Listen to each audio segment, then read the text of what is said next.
Good morning. Morning. I'd like to call this meeting to order at 10 o'clock. Health and Human Services. Do we have a quorum?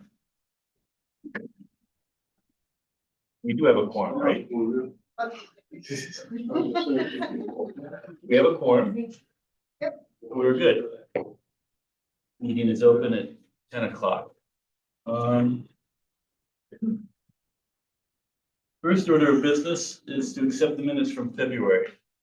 So moved, seconded by Nate, seconded by Scott. All in favor? Aye. There was no discussion needed, right? No discussion on that one. Okay. Thanks. All right, second order of business, we will start going through the department requests and reports. And the first one's going to be Community Service Board Mental Health.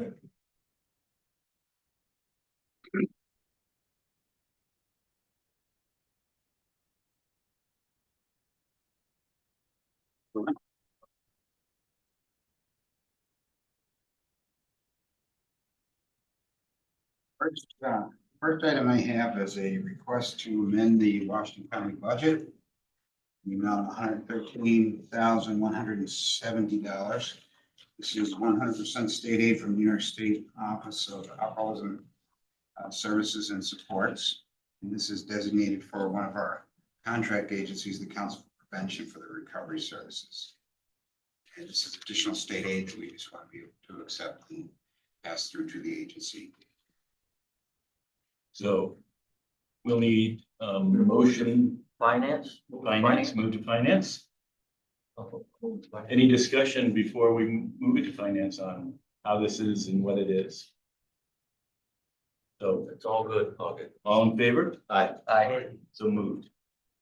Thank you. Second request is to allow for another 2025 Washington County budget amendment to allow for acceptance of opioid settlement funds. These are a little bit different than the county direct funds that went to the county, but these are some also part of the settlements, and these are funds going directly to the offices of community services for the counties. And our additional amount that we want to bring into the 25 budget is $110,658. Motion. Second. Any discussion or questions? Here. How do we know if we're getting a fair amount of the settlement? Whether it's a fair amount, not really sure how to answer that question. Is there a matrix that explains how we, this county got what we got, just so we could know? The Oasis, New York State Oasis probably does have some sort of formula that was part of the settlement. So really, I don't have a handle on that, but I could look into it, see if we can get it. I might be interested, but I don't want to create extra work. It's always fun to know how they do or don't give us money.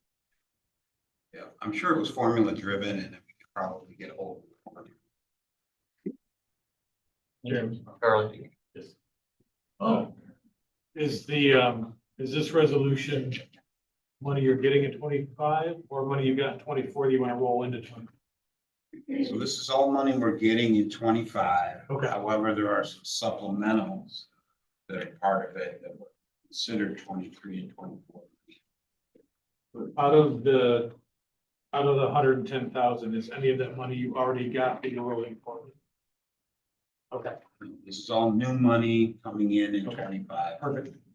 And to Chairman Tall's question, for the county direct funds, Mhm. I can share with you the settlement documents that have the schedules of payments in them.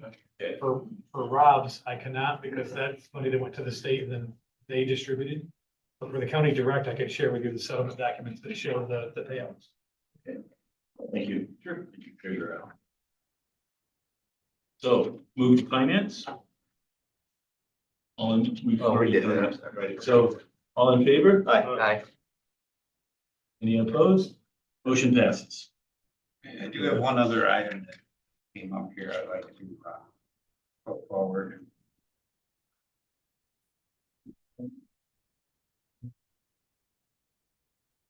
This is a request for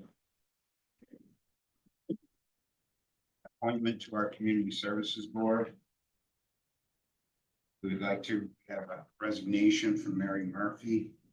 And we would like to request appointment of Rebecca Lansky, Town of Fort Edward, the Community Services Board to fill Mary's unexpired term. And that runs through December 31st, 28.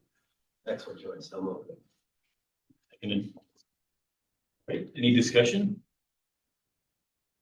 From my understanding, is this a paid job or just a volunteer? No, it's volunteer.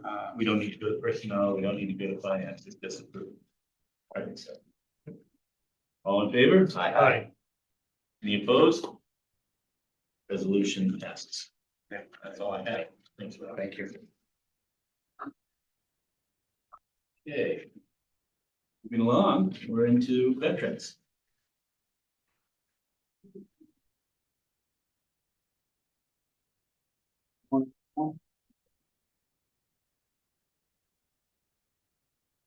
So we come in today with yet some more staffing updates for my office that developed in the last few weeks. Just trying to be as transparent as possible with the office. Some more personnel shuffling. We just onboarded our newest employee, part-time clerk. Her name's Ashley Johnson. She's a Navy veteran. But the big staffing update is that by April 7th, Megan, who's the deputy director right now, she'll be vacating that position. So after she does vacate that position, the office will consist of myself as one county veteran service officer and department head. Josh Worthington is about 4 months into his role as the other county veteran service officer. And then Peyton as our full-time clerk. Ashley, again, just started as our part-time clerk. But there's, of course, going to be some staffing stressors during that time. I've had conversations with Danielle, personnel, about this situation. And recognizing that, of course, it's going to be putting a little extra stress on the office, but we came up with a tentative plan that I'm going to propose here and request that we can move forward with it. But the plan essentially would be to, for the time being, suspend the deputy director position. Eventually, what I would like to happen is Ashley Johnson move to a full-time position and become a VSO. So that deputy director position would be suspended. We would essentially be making it a VSO position temporarily while Ashley gets onboarded and trained. And, the plan would be to eventually move her into the deputy director position when she's ready for it. The short term would be that it'll be a little bit cost effective as far as saving some money on the budget. The VSO position, hourly position, a full-time hourly position. And it would also allow Ashley some time to, again, grow into that role instead of being thrown into it. The other part of that is that our community partners, including Michael Alexander, who was the previous deputy director, he's working with the state now, but he's doing the same role. And he covers our county as part of his role at the state. So he's been made aware of this. He knows that we're going to be kind of leaning on him as well in the support because he still does share some of the veteran client base from Washington County in his role now. Ken, sorry to interrupt you. So you're looking for a staffing pattern change? So Uh, you'll have or- the deputy position, right? Is going to be vacant. Yes. You'd like to remove that for a short period of time and create another veteran services officer. Yes, essentially. All right, and then the cost savings is about $1,500 a year. That's the difference between the salary of the deputy and the grade 12 hourly wage for the veteran services officer. Will that just be for the time? That would be $1,200 a year prorated until she's available to take on the, In which time it'll come back to committee. For her to go up to do that position. Change the staffing pattern again. the staffing that change. Move, do I hear a motion to move it to personnel? Or, I'll move it, for discussion? Yes, second discussion, Daryl. So, my understanding is that I'm not concerned about the savings. It's, thank you for that, but my biggest concern is, and for your staffing, that you're able to handle the load and that you've got organization that you can do that. Right now, you're willing to go without a deputy, I understand that. And you're grow back to a deputy. So what I hope to hear from you in about 10 months, maybe less, I don't know, it's up to you and her, is whether or not you want to make another staffing pattern change, reactivate the deputy position. What happens to that position that she just was hired into? Is that a clerk? It's a part-time clerk position. Part-time clerk position, that'll still stay there, it may be Correct. it may be unencumbered and then, you know, Correct. A year from now with, I mean, federal laws could change by then to cause our workload to increase. yeah. You know, as evidence with the PACT Act law change, that, you know, the prison closing, of course, put a little bit extra stress on, of course, a lot of people, but there was a lot of veterans who were employed there who were now looking for other avenues or other support after leaving the prison. So the stressors of the workload are not lost on me. They're going to be there. I have full confidence in knowing that the personnel that we do have will be able to handle it. And again, with community leaders, community partners like Michael, Jeremy at the program, they'll be able to help support the office as well. Thank you. I have a question. What is your authorized position now? You got a director, deputy director, CSO, a clerk, and a part-time clerk. Yes, Is a part-time clerk, is that an existing position? yes, Okay. So what you're asking to do is grant the deputy and add the VSO. and that's it. Correct. yes, Okay. So we have to remove the deputy from the staffing pattern and add the VSO. That's a simple, that's the simplest one. What number we had down there until I apologize. That's right. And so I. Thank you, Dave. So at the end of this process, might we still have the need for the VSO? So we may, depending on your work pattern, be looking at adding to the staff? The VSO and deputy director or VSO and director roles have always been shared. It's always been kind of a two-hat position. I think it's the most effective, you know, but we're able to accomplish the mission. Thank you. Yes, Dave. Just out of curiosity, how hard is it for you to find, really qualified people to help you in that office? In a VSO role, Yeah, or in any of the positions and commit to a long-term tenure with you. Is it really difficult to find those people? it is difficult. It's not difficult to find individuals who, of course, want to help, want to be able to fulfill some sort of role.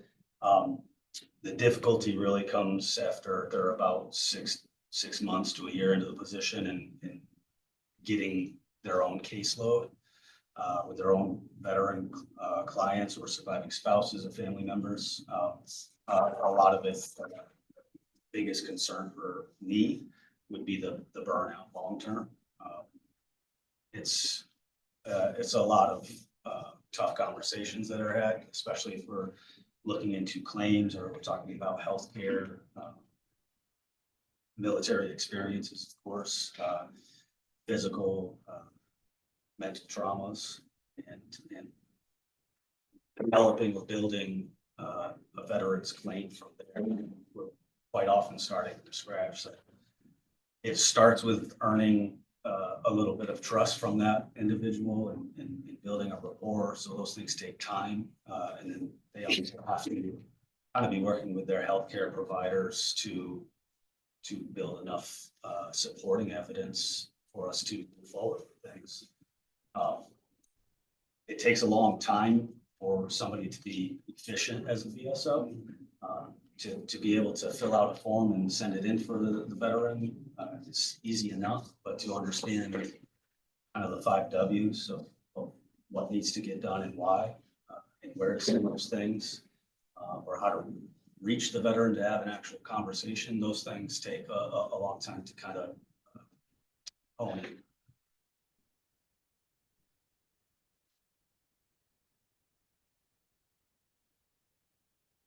That good, Nate? Yeah, I'd say so. Good, all right.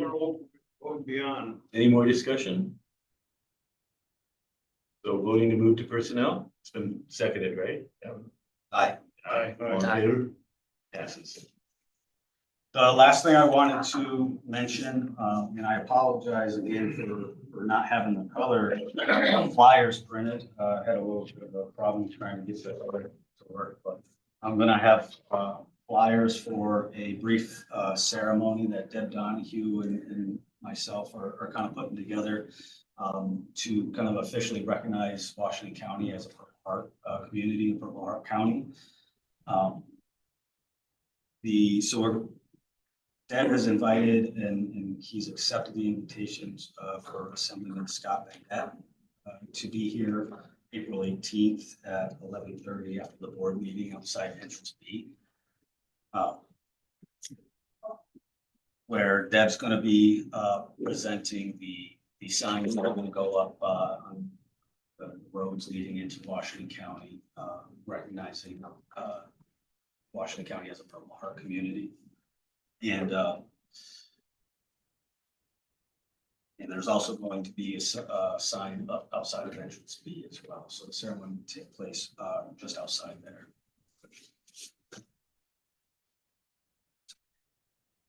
Going to distribute that? I was just going to put them here. I can Okay. pass them on. Is there something you can email? I can email them. And that'll be in color then. Yes. Yeah, that way we can distribute it. Yes, they're going to be distributed in cloud.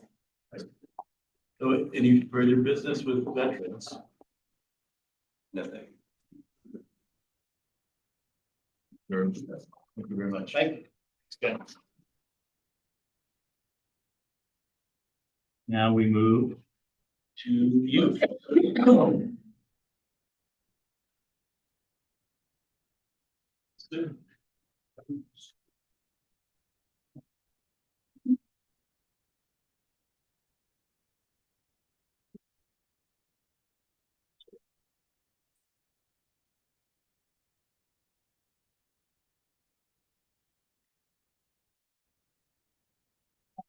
First agenda item is to amend the budget to move dollars from our 0.4 budget line to 0.1 budget line, and that is for STFJP youth employment.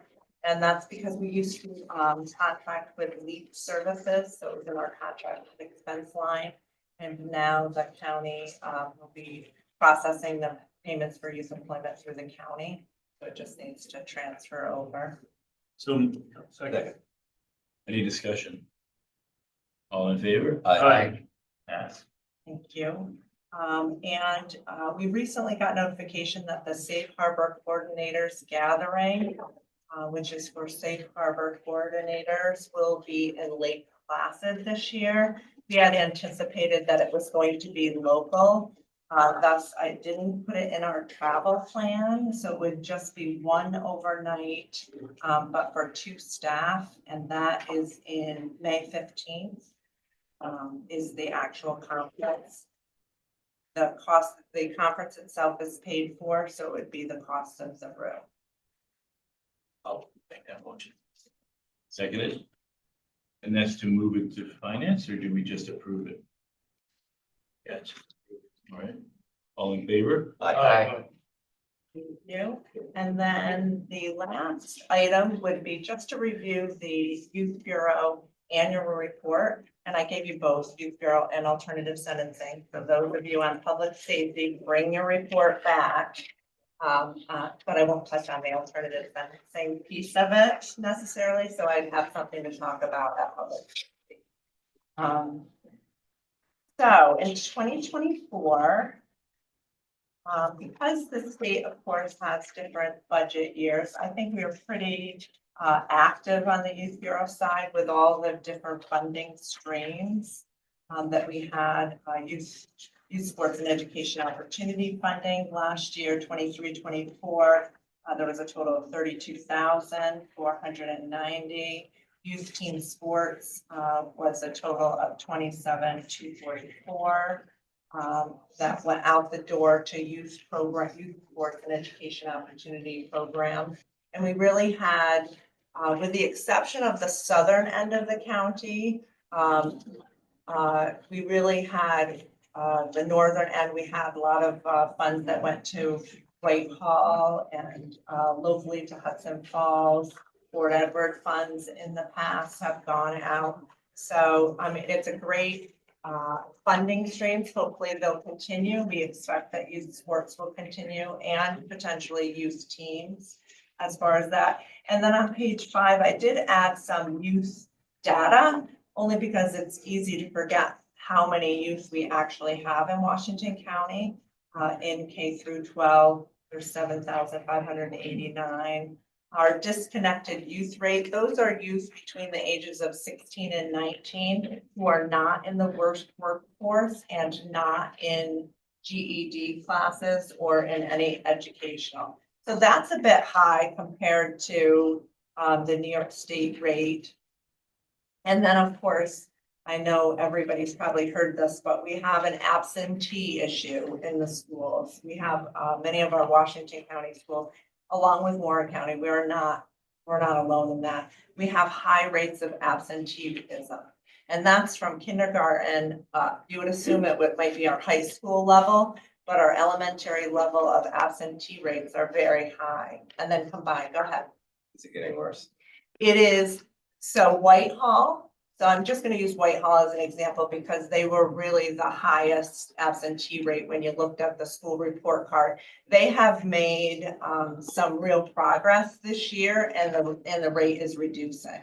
So they're really doing things like an activity day for kids who attend every day. They're doing some really proactive, teachers are calling students in the elementary to get them back involved. And then, of course, we have the services that really target absenteeism with our pre-pins and then, of course, some of the services that DSS, because it's a real issue. If we can't get kids to school in elementary school, what's going to happen in high school? So we really kind of moved some of our focus into that elementary age bracket where we had not in the past. And that's because whether that's COVID, whether that's just parents not thinking that education is important or just being overly thoughtful of your kids when they come to you and say you're sick, but with absenteeism is a big problem. It's across the nation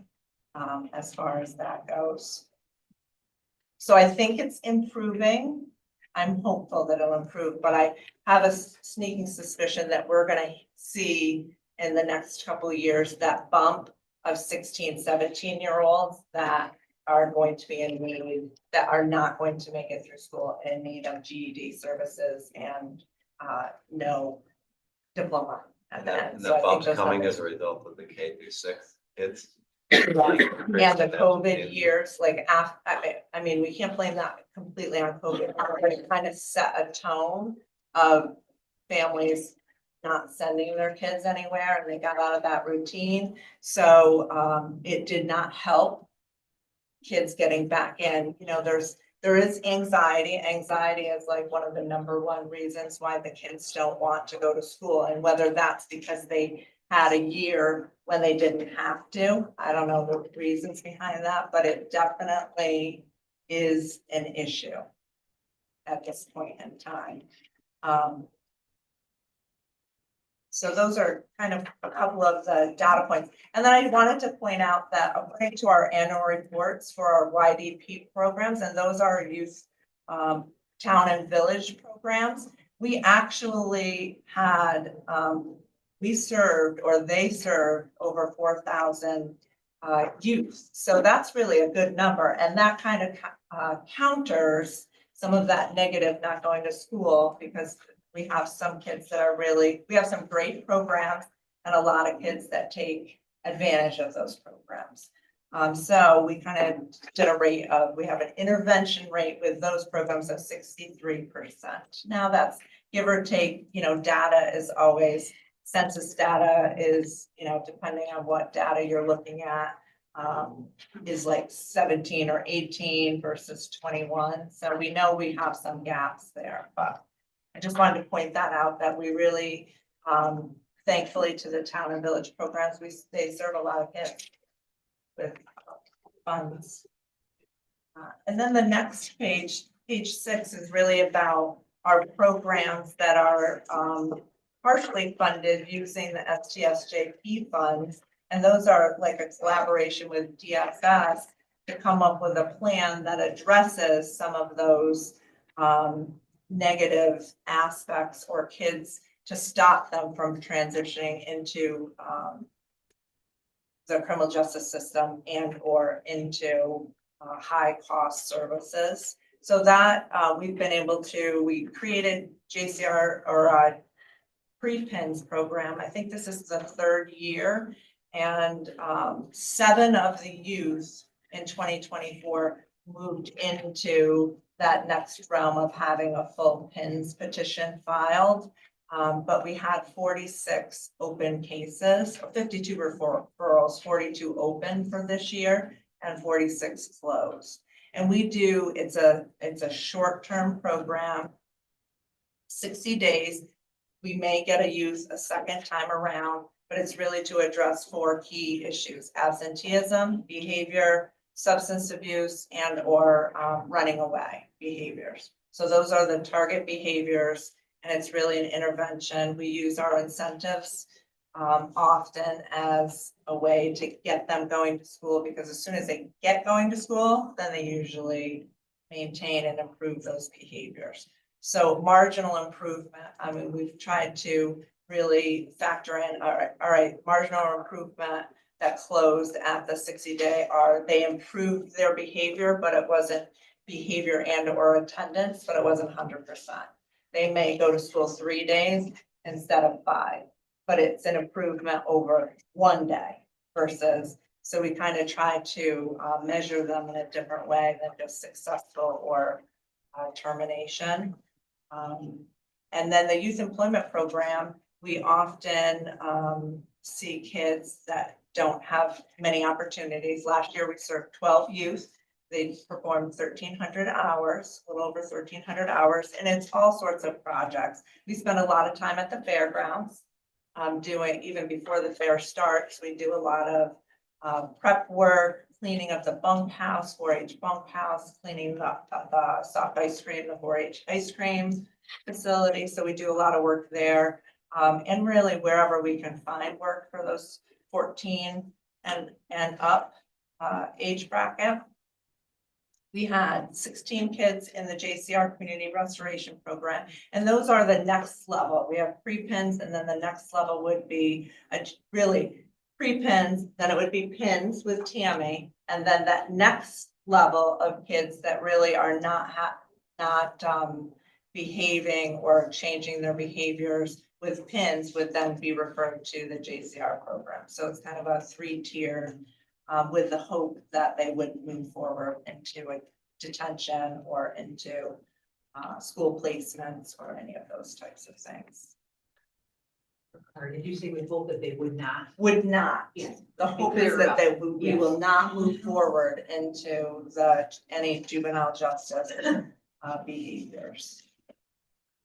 And part of that program is there is a community restoration component. So there is a tie back to their community, so they have to perform 25 hours of community restoration. So they also do things like, you know, the car washes, cleaning outside, picking up roadside, those types of things. And then we have juvenile electronic monitoring. We had 12 youth that were on EM for a total of 1,145 days. And that is part of our program. And then raising the lower age differential response, that's for youth that would it not been for their age, which is 11, they could have been 7 to 11, they could have been charged in the past before the legislation changed, they could have been charged as a juvenile delinquent, but now we really most often put contact a family, and then we put programs in place like, you know, a modified pre-pens programming. And we had 3 referrals last year for differential response, completely voluntary, 2 accepted, and 1 family declined any service. However, we did see that same family in some of our other programs in the future. I don't see anywhere where parents are held accountable. So parents are the biggest key. I can say all of our programs, we have several different parenting opportunities for parenting skills. So we have online for those that can't make it to in-person classes. We work with Cornell Cooperative Extension to offer in-person classes or a combined kind of piece. So there, we have a lot of opportunities for parents to take parenting classes. It's generally we can't say a requirement because again, pre-pens is completely voluntary. We get parents to participate just because, you know, they really do want the best for their kids. And we do say, well, you know, parenting classes would be really beneficial, and try to get them to partake in that. And we're calling them, why is he not in school? Why is she not in school? Those types of things. So as far as parents being held accountable, there has been through Hudson Falls School, I think there was 4 parents that have been charged and had to go to Kingsbury Court. And then they were forced to complete the online parenting classes that we had. But are they you know, not so much, but we really try to work with the families because that's our biggest key. Like if we can get the family moving in the right direction, we know they can then follow suit. And then also get them involved in recreation programs or involved in a school program or any of those things that we know make a difference to lessen the likelihood they're going to drop out of school or get into trouble. So, yeah. Yeah, we had something probably about parent. Well, just to the degree that is tied to neglect. Yes. Abuse, but most likely neglect of your children. We would often also be working with them. Those services are contracted through us and funding that we're able to bring in. We also at the same time could be working with them through child protective reports. And if there isn't the improvement and it's related to the behaviors of the parents, we could be filing a neglect petition that then goes to the county attorney. So there are, in my annual report, you will see evidence of places where parents are held accountable. But it is very difficult. So core function 1 and core function 2. Yep. And you mentioned Whitehall, 33% with Absenteeism. absentee in the elementary school levels. And Scott's point, this is parental, isn't it? Yes. I mean, so how do anybody who's that high needs to be somehow or another intervened, don't they? Or how do you get a chance to intervene to the parents? So we get I'm just going to talk about pre-pens. So we receive referrals from school districts, from DSS, from really parents, sometimes parents really can't handle their children and they'll call themselves and we say, okay, how about participating in pre-pens? So once we get the referrals, we'll make a phone call. So we're challenging schools to say, okay, who's your top 10 biggest families that don't send their kids to school, for example, and we'll get referrals from them. And because we're not necessarily the school system, and we're not necessarily the system, we're the youth bureau, we're all about fun, right? So, you know, we kind of play that up.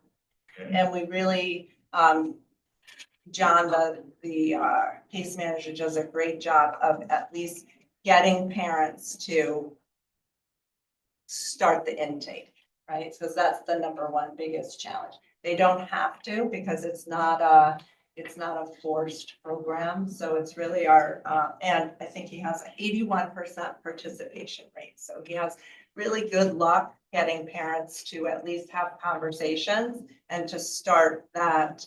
You know, the first thing we do is give them a parent handout about the impact of not sending your kids to school, what the potential consequences could be, CPS, the criminal justice system, and what that looks like for them to maybe scare them a bit for those that are afraid of the system a little bit.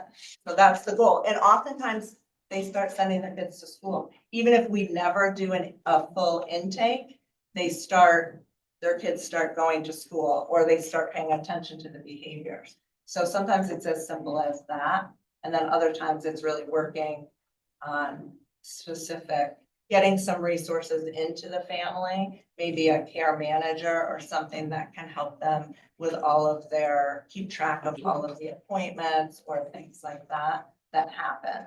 So that So, sounds yeah. like it should get better very quickly, but the number's still pretty high. Yeah. And you have to wait until the school calls you. We don't have the attendance records to be able to do this. So we don't, we really wait for a school to make that referral because depending on the school, within the school, they'll also try several things to get the parents to engage. Is there still a thing as a truant officer, like when we were kids? So there's a lot of schools that have the SRO officers within the schools, and you wouldn't necessarily call them truant officers because they generally probably are not going to the house to Is that what you said? She is. speak to the parents, with the exception of Hudson Falls, and that's only because they have Mike right now. Mike Gray, who kind of does do some of those things for Hudson Falls High School. But yeah, so they don't necessarily have a truancy officer in every school. Most of them do have the school resource officer. But depending on the district. Yep. So this isn't under our purview, but do the schools have an incentive or a disincentive to let us know about this? Is it a black mark for them when they call us? No, it's not. It's not, I don't think it's a black mark for them because their goal too is, you know, if behaviors don't get under control, if absenteeism doesn't get under control, then you move on to those high cost placements, school placements. So it's really is tied together as far as that goes. We have good relationships with, I would say, all of the schools. We get referrals from every school. I would say pretty much every school in the district from time to time. You know, some of the smaller ones, you know, are able to handle it probably a little bit different because they have, you know, it's a smaller school district. And they all have social workers that we work hand in hand with also, or most of them have social workers in the schools. All right, interrupted your presentation. I think Oh, excuse me, Miss. Yeah, this Kelly. is more for Tammy. You've seen this enough. You see these kids. How much of this is second and third generation through the same families? What percentage of these kids that we're dealing with that have generational going, you know? I honestly would want to really take a harder look at that to be able to answer you in a very factual manner, but off the top of my head, I would say probably about half of them.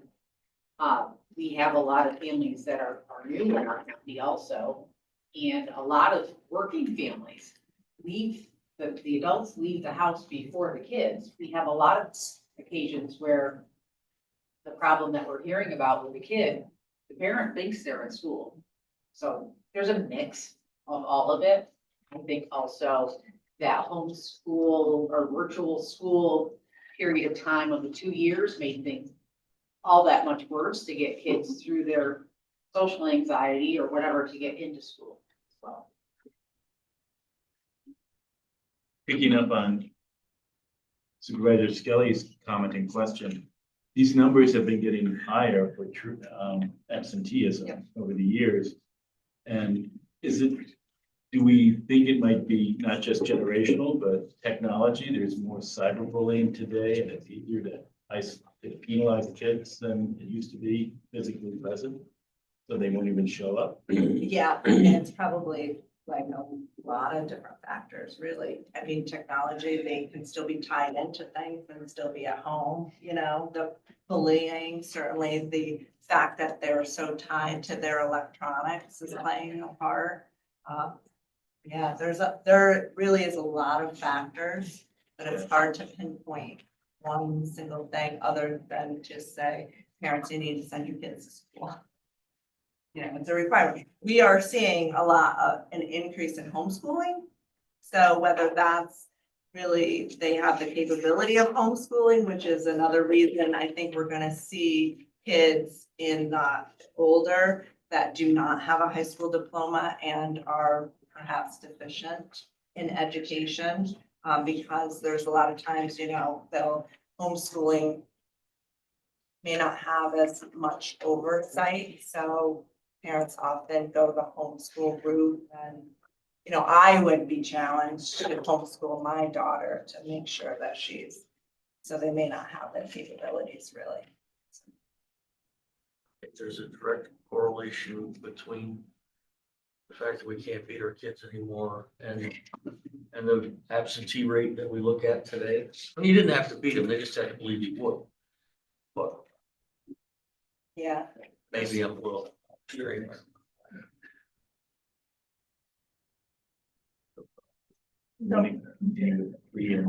Sure, I'll move on to the Safe Harbor program. So we still do receive some funds. We have DSS, working with DSS to provide Safe Harbor program, and that's for youth that are at risk of exploitation. So we had 10 cases last year, and then I just gave you the update of that. We were contacted by the Aviation Mall to potentially do a window display about Safe Harbor and factors that make youth risk factors. And the biggest risk factor that we of course see is the online youth who make connections to somebody online who, you know, require a quid pro quo type behaviors, you know, sending pictures or meeting up with somebody and those types of behaviors. We do have youth that are at high risk of exploitation in the county. So that continues. And then we move on to all of the, you know, the funner things that we do that just supports the community and youth in the community. Every year for 3 years, we've done something called Reality Check, and that's pretty much PTSA, which is a fun day. We get to be, our booth is Little Luxury, so we get to, it's really about a budget and then employment. So they get a budget based on a dollar amount that they get, and we get to help them spend their money. Like if they're supposed to really be able to budget everything, there's people, you know, for cars, and the bank is there, and there's insurance, people there about insurance. And we are the little luxuries. We get kids to spend a lot of money every month, and then they have to come back to us to reduce their budget. So it's a fun activity. So things like that. We do fun days at Lake Lauderdale to kind of reduce the number of kids that are always on the beach. So it makes it a little bit easier. We do Gaga Ball, Winterfest, of course, all of you know about Winterfest. The fair, I was looking back to see how many years we've been the button people at the fair. And I think we're moving on to our 24th year, 25th year at the Washington County Fair. And it's a great way to provide resources to families while they're at the fair. Sixth graders, this will be the third year, sixth graders come and do a community service day at Lake Lauderdale, and I give them a bunch of projects to do. It's usually after we're there cleaning up, but I save some sections for them so that they have an opportunity to do community service. Safe Sitter, we teach Safe Sitter. Just upon request, but we're always willing to do Safe Sitter. And then we facilitate the sheriff camp for both Warren and Washington counties. So we're fortunate to have kids there. And then on page 10 are, Job Corps.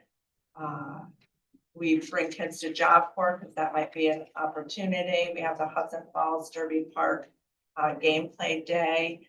And 20 consistent youth participated, and 3 of those may end up being youth employment kids this year that expressed interest last year. And those were also several of the kids that the police department had difficulties with, let's say, at the park. So it's been a nice connection.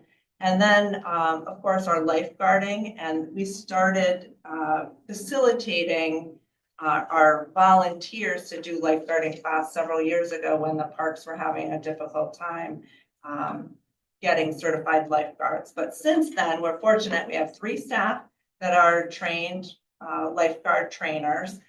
But I wanted to say that we still have Gretchen Stark, who faithfully volunteers to help us with the class. Lynn Ennie in Whitehall area always volunteers to help with the class when she's available. And then Stephanie Randall. So we really are very fortunate. If you want to stop by, our next class is during April break. And they do an excellent job, and we have trained, I think every park lifeguard, county park lifeguard was trained by us with the exception of 1 last year, and it was noticeable, I might add. Somebody drowned on the Noticeable. They did not Or- drown, but it was noticeable when I asked questions. He wasn't as confident as the lifeguards that we train. So, and then Hebron Pool, Hebron has a boat. Hebron down.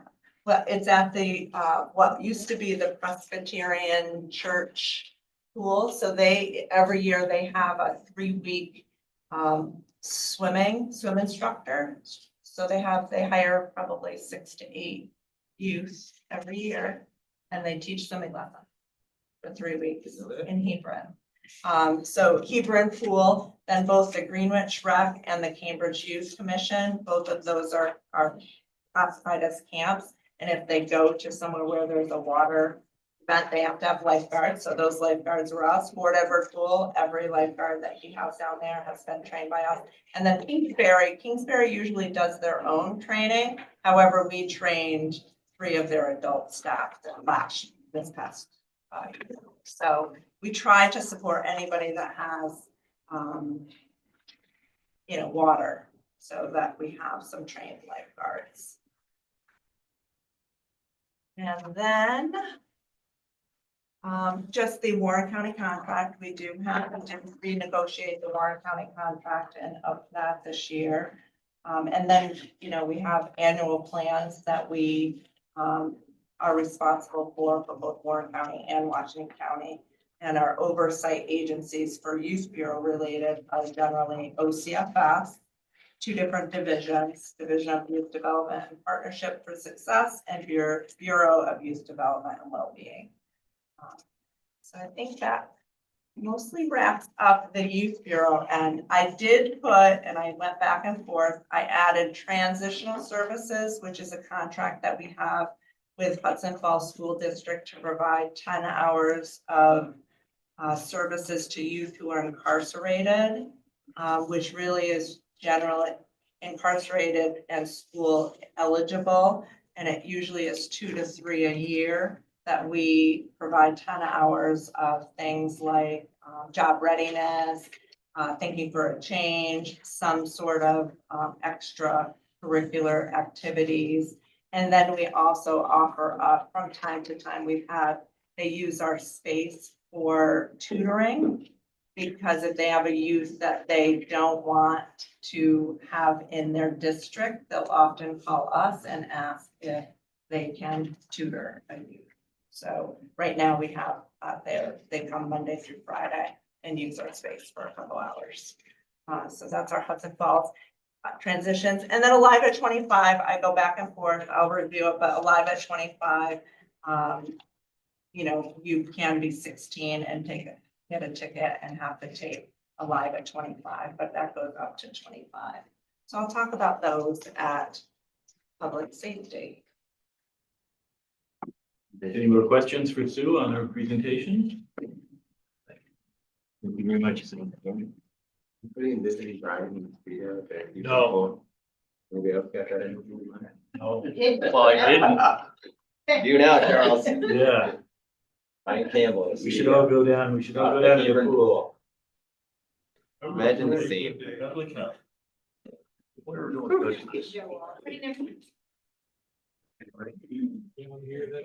I need a break after that.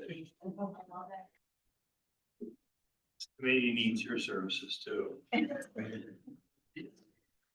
So the first thing I have is just requesting permission to use the county logo on the table runner for our Commit to Quit program.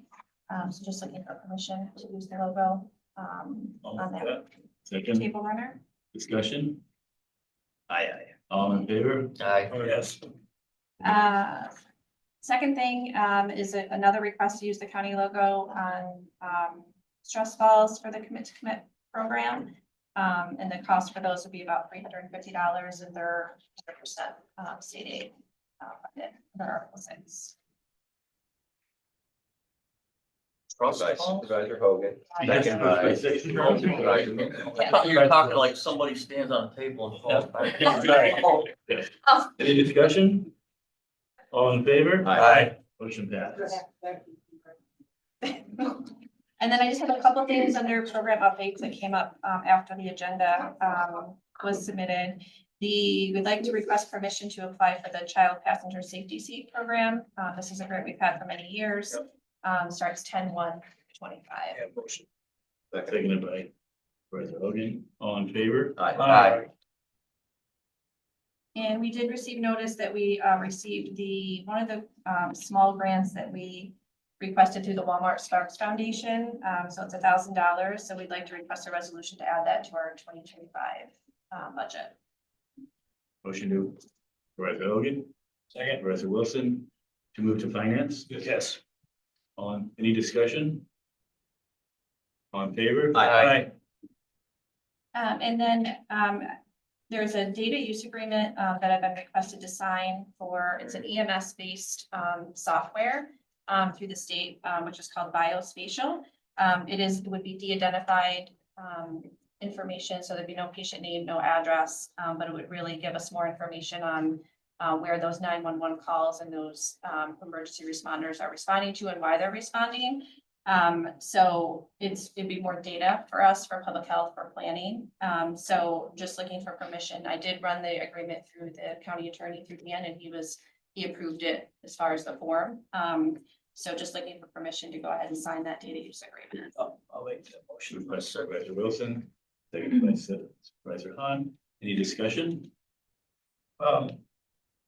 Tim and his team now, so they're already using that software, or are they gonna feed that software? Do you know how that works? I did speak with Tim. He was unaware of this software that is available. The state has had it. So with the EMS, when they go out to a call, the way the state explained it to me is they have 4 hours to do a report that gets uploaded to the state Department of Health, and then the State Department of Health is contracted with this biospatial company Yep. to accumulate the data like on an aggregate basis.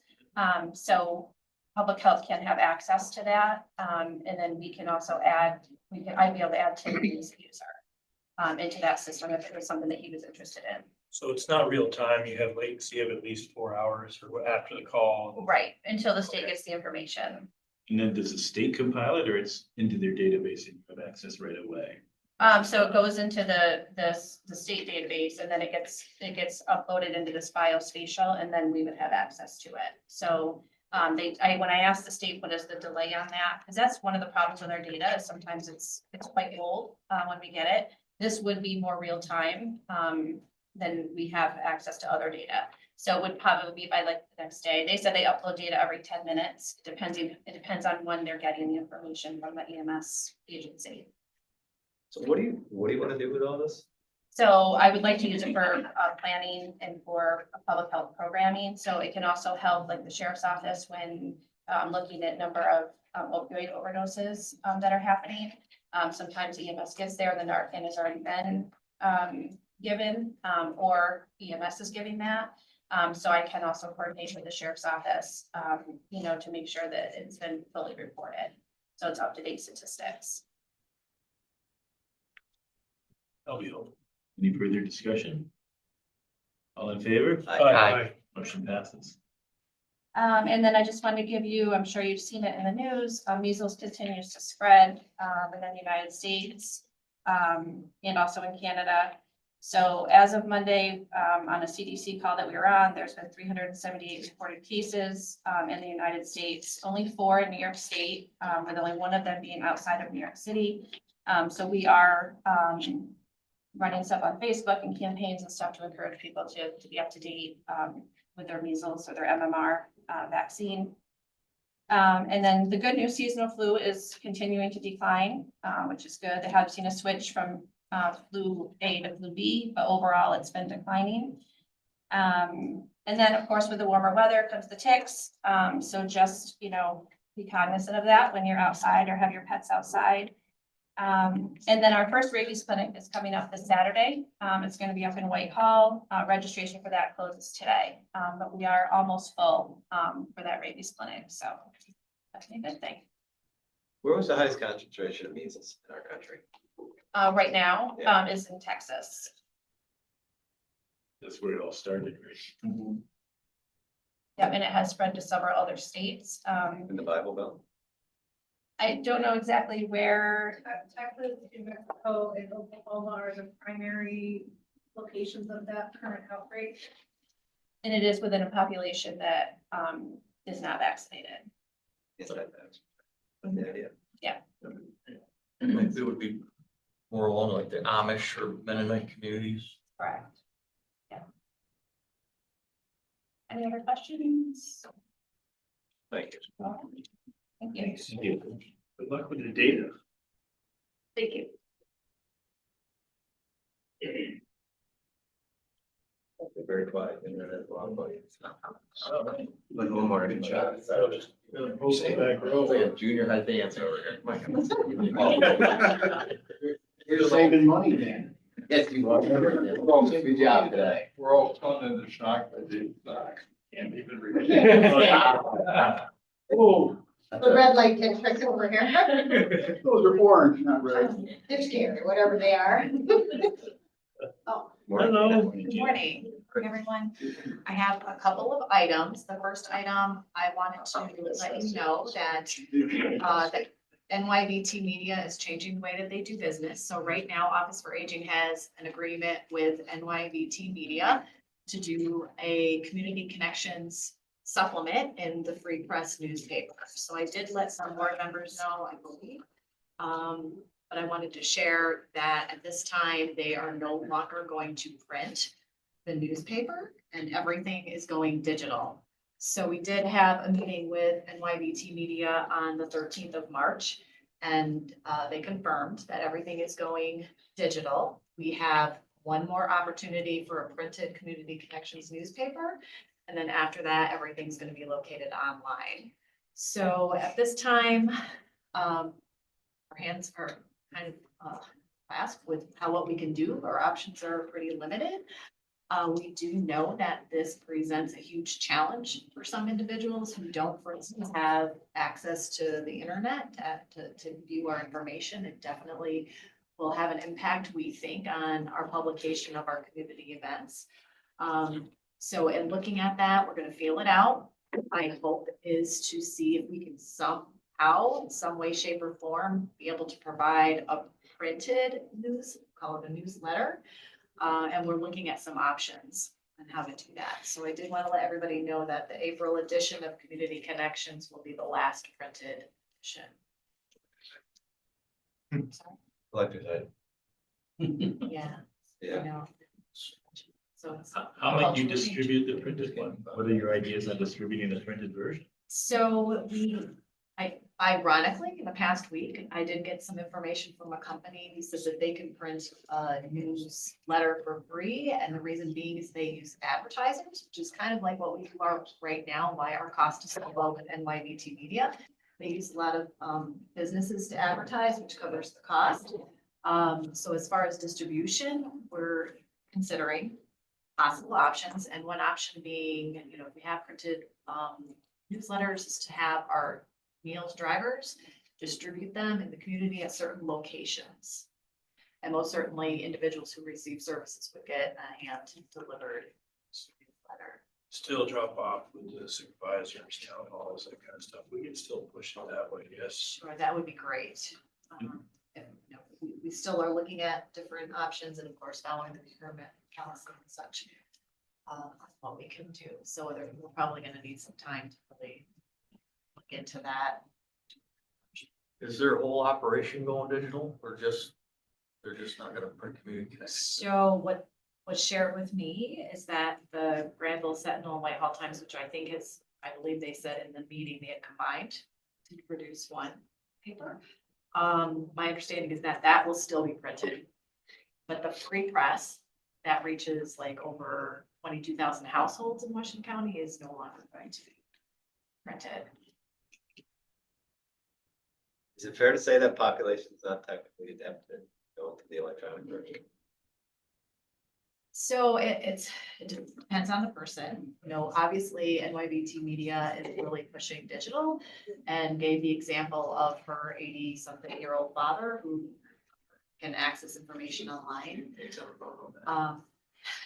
So, I know, like, for instance, my dad accesses information like CoStar online as well. It's one of those. We should put a QR code on every meal with an access to a newsletter from you. That'd be very simple. Take a photo. So I appreciate that idea. For sure. I really like that idea, actually. It's interesting because I had recently in like the last 6 months put out information about how some QR codes are not safe. Yeah. So it's trying to navigate this world of like what's safe and what's not. Like, I'm not sure if individuals were, but people were receiving like packages in the mail and, thinking it's a gift. It was around Christmas, around the holidays. And it was an unsafe QR code. So when people scanned it, it immediately went into their phone and took all of their information. So it's You don't want to have this that kind of QR challenging code. world of how do you send a message this is safe and do it, but we'll take that into consideration. We're from the government. We're here to. Yeah. It's very disheartening. Culture change. The next item is request for permission to use the county logo. As I mentioned, in representing Tammy and a DSS ARPA fund that we had received, some of that funding was going to be put towards the purchase of medical QR bracelets. And at this time, we're ready to push forward with that. I am working with purchasing on the 3 written quote process. One of the companies that is involved in the process does allow us to use a logo. So I also would like to share that in looking into this further, we found, so I have a picture of the bracelet that we were considering. This is just one of the 3 written quote companies. But what we found too was a pendant. So something very similar as the bracelet, but it's in a pendant form, which really helps people with dexterity issues. They can easily use the pendant instead of possibly putting on a bracelet. So at this time, I'm asking permission if we go with one of the vendors and they allow us to use the county logo. So, Second. Is this something that EMTs already use? So this conversation that I've heard is EMTs use this and prefer it because the process being is that individuals, even doctor's offices, can scan the QR code and it brings to a website, which has the individual's medical information. It could be allergies, medications, contacts, such. And So- just, instead of just, like a diabetic, for example, Yep, one word on there, you can have their access, they can Correct, access a lot more yes. information. yes. And my intent was, once we follow through with the purchase of the items, is to discuss with, public safety, city people, emergency services, and say, hey, we have this product out there, and possibly even see if they can assist us with distributing some of the items. So do we have a motion? We We did. did. Hogan. Oh, great, Hogan. Wilson had a question. Yes. In favor? All in favor? Aye. Yes. Thank you very much. Thank you, John. Thank you.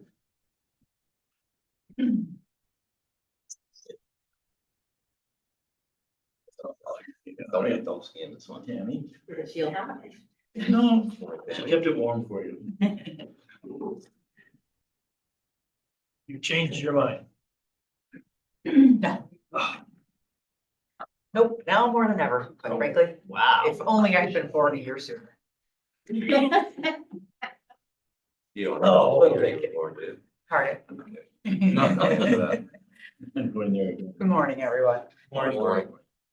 So on the agenda today, this is something I mentioned last month that I had received and had an attestation that had to be signed within a very short turnaround for funding that was being made available. I did sign that and did say that we would like to use it. I'm going to present to you a plan for it.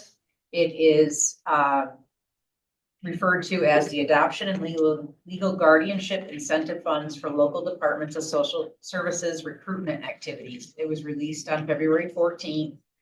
And it awards us $25,000. And what I think is just a hoot, every county, to include New York City, got $25,000 for this. Every single county got the same amount of money. I think the state should have just done something. But anyway, we do have the $25,000 there and able to be used. It comes through the Adoption and Legal Guardianship Incentive Payments Program, which is AIPP, which was established by the Administration for Children and Families in 1997 as part of the Adoption and Safe Families Act. It was reauthorized again in 2021 as part of the Family First Prevention Services Act. That's one of the laws that I have cited as being problem for really responsible for the absence of us having a lot of foster care, higher level placements available. But this is something that positive that came along with it. It was recognized in the state fiscal year 24-25, and it's just now been provided to us. The goal being to increase the number of children and youth moving from foster care into permanent placements by helping social services recruit and strengthen kinship, foster, and adopted families and promote adoptive placements. They gave us 4 specific allowable expenditures that would be acceptable. Of the 4, we are selecting activities associated with foster adoptive parent recruitment and retention, including advertising, publication, development, dissemination, and/or event venue costs associated with recruitment and retention activities. The funds are required to be used by June 30th, and we have to have our claims in for them July 31st. What we'd like to do is an outreach event at the Strand. We have a plan to show an inspiring foster care adoption themed movie. And then obviously speak with the people gathered there about the what's involved in becoming a foster or adoptive parent, what the training is, what's, some of the things that they might be asked to do, that sort of thing. And then we want to advertise that along with obviously the need for foster parents through a television commercial. So there are 2 companies in our area that provide a service that falls within that scope. I have quotes from both of them. One of them shows a better level of penetration for the area around us. And they also will, as part of that, develop the commercial for us or with us, and then after that, we own that commercial spot. If we were ever to be able to use something again. The cost of that is $20,000 for the actual contract. So that is, that $20,000 falls over the range of at least where you need to have 3 quotes. I could only get 2. I'd like to work with one of them.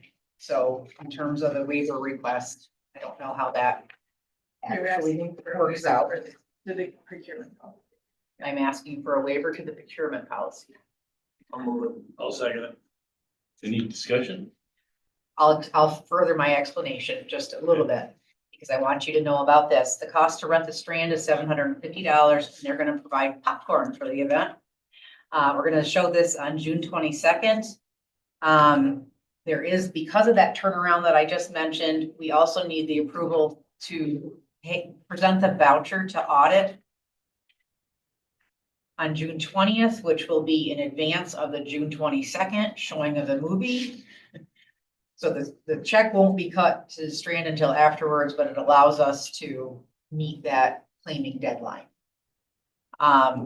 There is an additional, within that $25,000, there's still about $3,000 left, and we'd like permission to use that towards some snacks and drinks at the event, as well as some giveaway for future recruitment activities.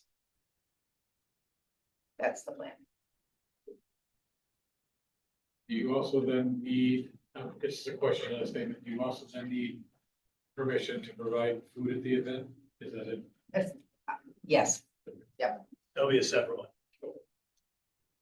I just said it. Yeah. Oh, we're on the waiver. Are we showing Sure. Lost Baby or Parent Trap? What are we showing?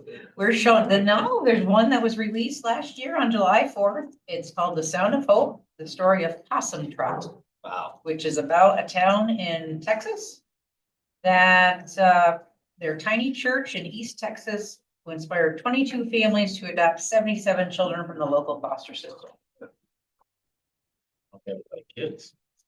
Awesome chair.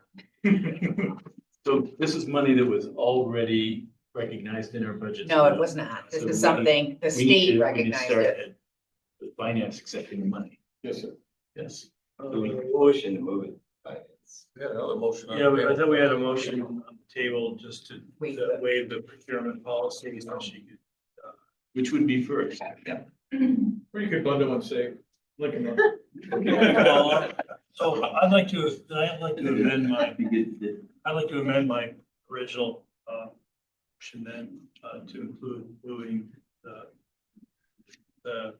moving the thing, the finance, moving the $25,000, recognizing $25,000. And Moving the budget and waiving.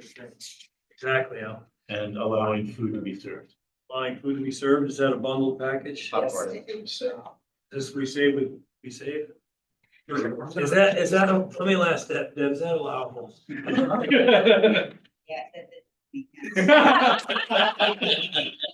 So moved by Supervisor Wilson. Do we have a second on the amended? Supervisor Hogan. Does anyone else need anything out of this motion? Any further discussion on the combined motion that we're saving? All in favor? Aye. Pass. Thank you very much. You're welcome. Good luck getting some more.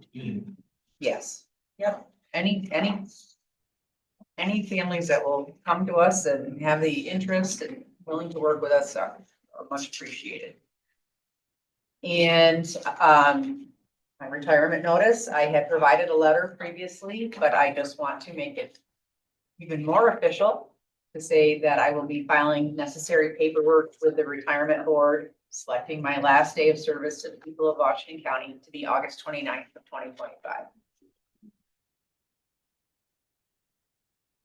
Then you guys are supposed to do something. I wasn't looking for it. They were supposed to pick up. We'll discuss the recruitment and the avenue we're gonna go down at the personnel committee.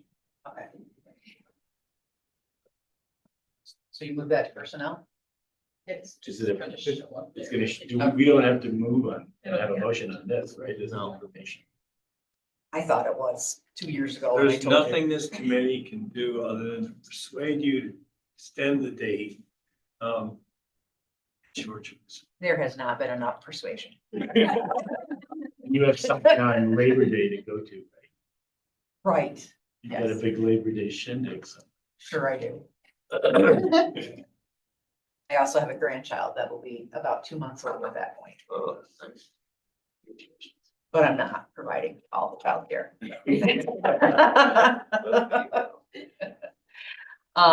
However, speaking about daycare, I believe it's in your packet. I had talked with you last month at committee about the prediction of a shortfall and asking you what your willingness was to start to support me starting a wait list. At that point, we talked about the fact it would be new applicants, and I believe I also was able to forecast at that time that it would also affect people that currently receive the benefit. When they come at the end of their 12-month guaranteed period, we would have to recertify them. That is technically another application, and they would also need to go to the wait list. The situation is a bit more dire than I thought, as I have been moving through this process of learning exactly what it is that's necessary. The information that's in your packet, I believe it is in the packet. Yes. Was information I wanted to have been released to you, as well as knowing that there were going to be some advocates specifically speaking with the legislators at the state level that represent us. I was one of the first, Washington County was the first to tell the state we were going to have a wait list after they said they didn't have any more funding. There has since been at least 4 other counties that have started the wait list.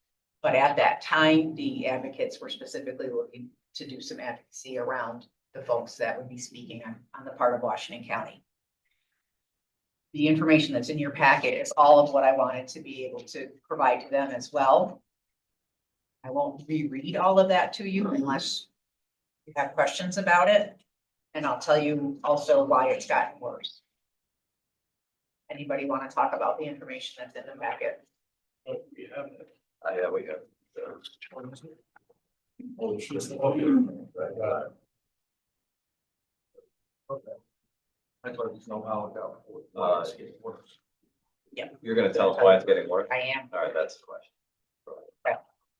So what I had forecasted was that if we continued cases that we had opened at that time and continued to research them, we were going to be $250,000 short at the close of the fiscal year, which would be, I've now just lost complete track of when it is, July? July 2021. Okay. They will then give us a new allocation that we will be told about in July. So it was a matter of learning more about what would be coming forward. If they released more funding, it would definitely impact what we were able to do.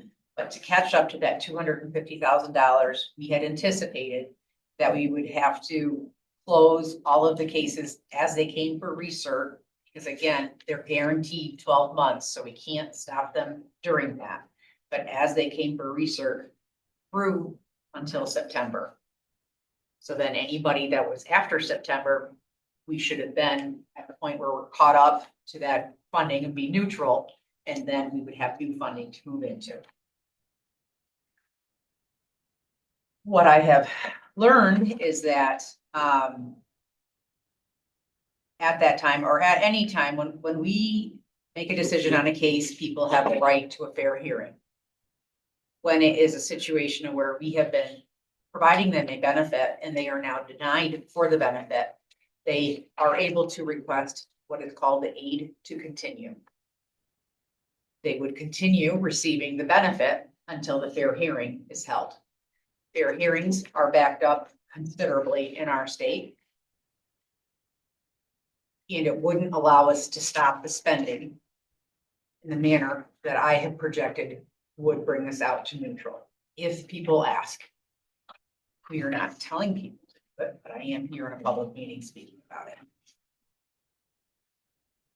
The potential at fair hearing, when they finally have the fair hearing, if we are upheld, then we can stop paying and then someone has to pay us back. At that point, there's discussion as to whether it would be the parent or whether it would be the person that's already received the funding, the daycare provider. It's a mess any way you slice it.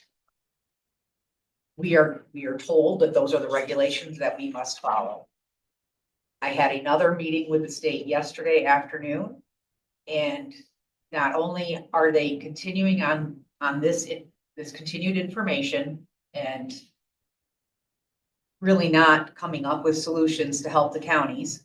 They're going to actually continue through with expanding eligibility to a higher income level this spring because it's a federal requirement. So you have got the chart that says what the fiscal or financial eligibility requirements are right now. They're going to go beyond that. And they're still going to push that out. So even more people would be eligible to apply to us and then be determined eligible, but denied because of the lack of funding. They did say that they're looking at what they can take a step back from to reduce some of the shortfall that's going to be impacting across the state. But right now they have no solutions for us. Since we've started the wait list, we've had a total of 7 applications that we put on the wait list. We currently have another 3 pending applications and 7 more recertifications that would come due in April that we would be also then having to add to the wait list. It's just going to continue to accumulate as we go forward. We're trying to track our expenses to be able to stay on top of that. That is also what the state has told us we will have to have proof of when it goes to fair hearing. They're saying that at fair hearing, we need to have ample documentation saying that we truly did not have any funding left. And then continue to mark by periods of time how that has continued at this point to worsen. Maybe two-parter. During the fair hearing process, are you still eligible to receive state aid as part A? The part B is, if yes, does it shift it down to safety net or does it stay in the childcare world? They would not provide us any more funding. No, it would. So during the fair hearing, it becomes 100% county funds. There is one other thing that I'm looking at. We could, depending on the circumstances for being able to do this, we could open them with child welfare funding, which is the 3862. I had proposed that doing that would at least give us that 62. And if then at the fair hearing, there's a requirement for them to pay back, potentially it would be less for the families to have to pay back. However, it's also been posed to me that it depends on how a fair hearing examiner would view that. That if we say we don't have the funds to pay for it, but yet we use other funds to pay for And it. you have funds to pay for it. Yes. So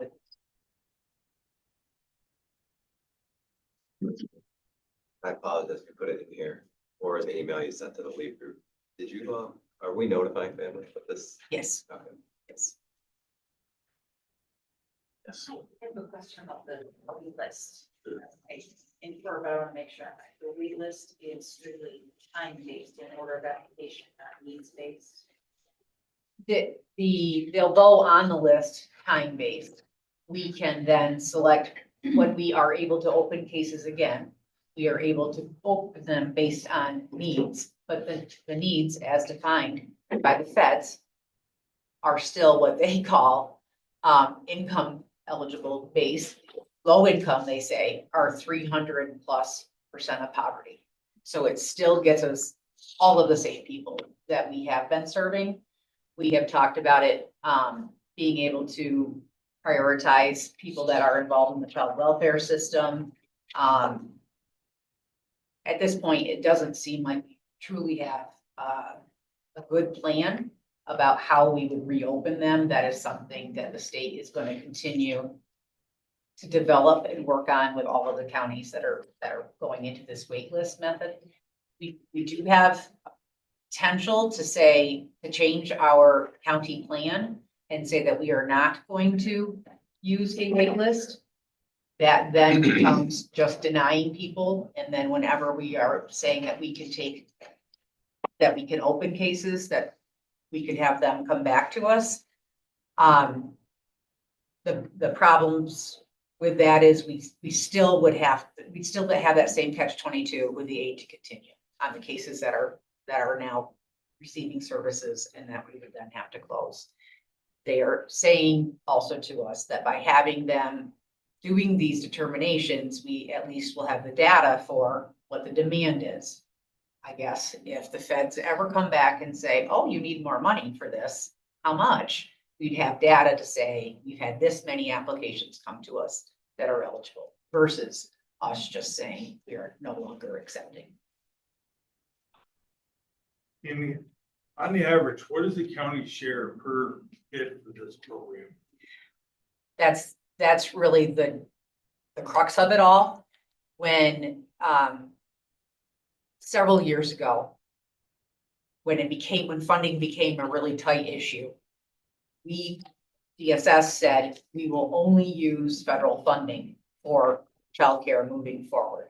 So what I'm talking to you about is that federal funding, and that the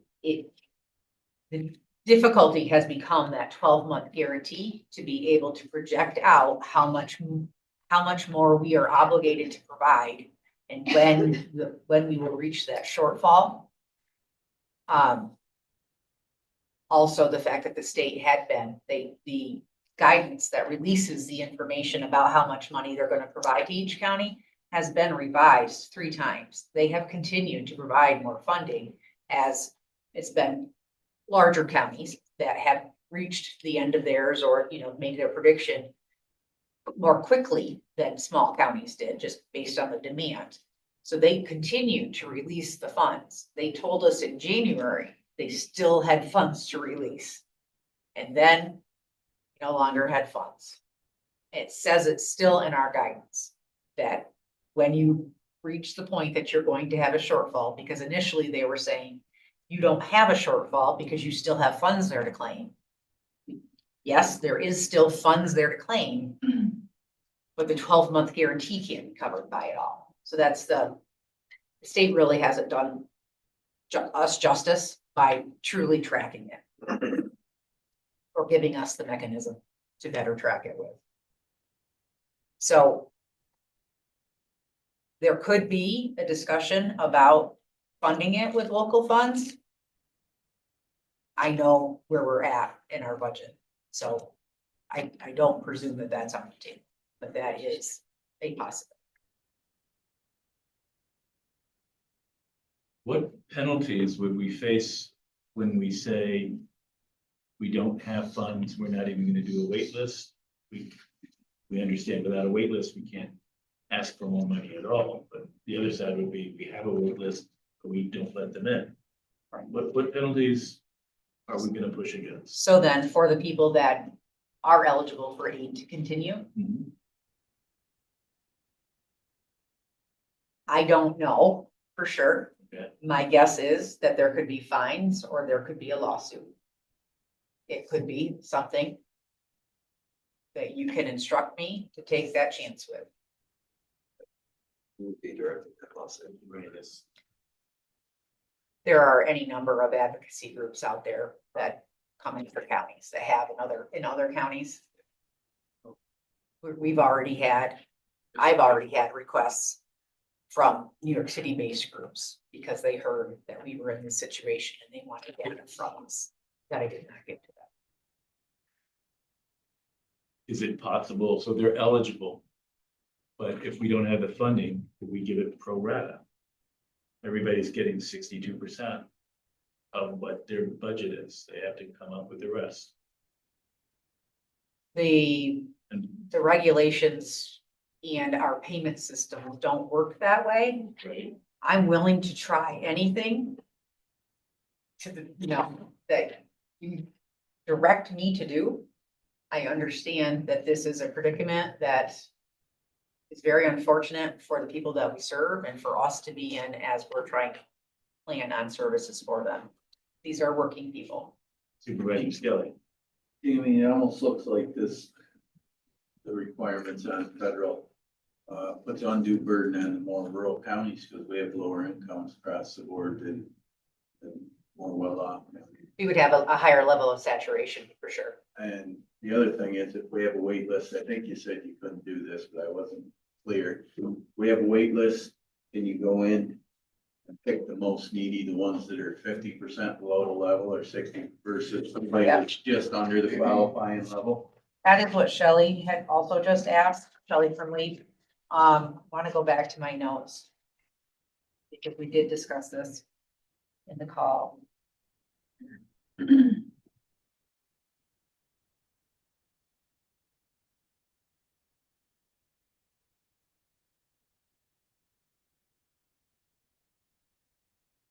The federal priority is that under 300% of the federal poverty level. That is 50% of our caseload at this point, at least. Is above that income. We're at that income. Yes. The people that are homeless, that are in that income eligibility area, and people that have children with special needs are the priorities. So it would then be after, I guess it would be the homeless people and children that have special needs would be our first priority to reopen. Supervisor O'Brien. So earlier today, Sue told us about absenteeism rate and grade school children for working parents. Are they using this as a vehicle to provide childcare for their kids instead of sending them to school? No. It just seems to be changing or something. I don't know how we could make a link between somebody having childcare and not sending children to school. I would say it'd be more a matter of people that don't have childcare and are home with their children that are not sending people to school. I would just say if it's a registered daycare, they only have certain amount of slots. So a regular daycare wouldn't be able to accommodate like more slots for a kid that didn't go to school for the day. So I can say for that type of thing, if it's a family member, I don't know how we would know necessarily. They are eligible. Part of the eligibility and part of that expansion and the cost for this is the 80 absences. So that, I guess, could be the link. Potentially, somebody is receiving childcare assistance, a school-age child. They're keeping them home. I don't know. There's a lot that goes into that to try to work that through. Regardless, it's a problem. There seems to be a chain there. Because parents are working and then their kids aren't going to school because they leave earlier. I proposed that was one possibility for some of the population that Sue was working with. I am the one that said that. That is not true of all of those situations, but that could be a situation where people leave the house and they're generally teenage kids would not go to school. Supervisor Hahn. Do you have a worst case scenario number this would hit us at? I would like to think that it's at $250,000. That closes out the 83, the current 83, takes it to 12 months. Takes them to, they would be able to be recertified and continue to receive services.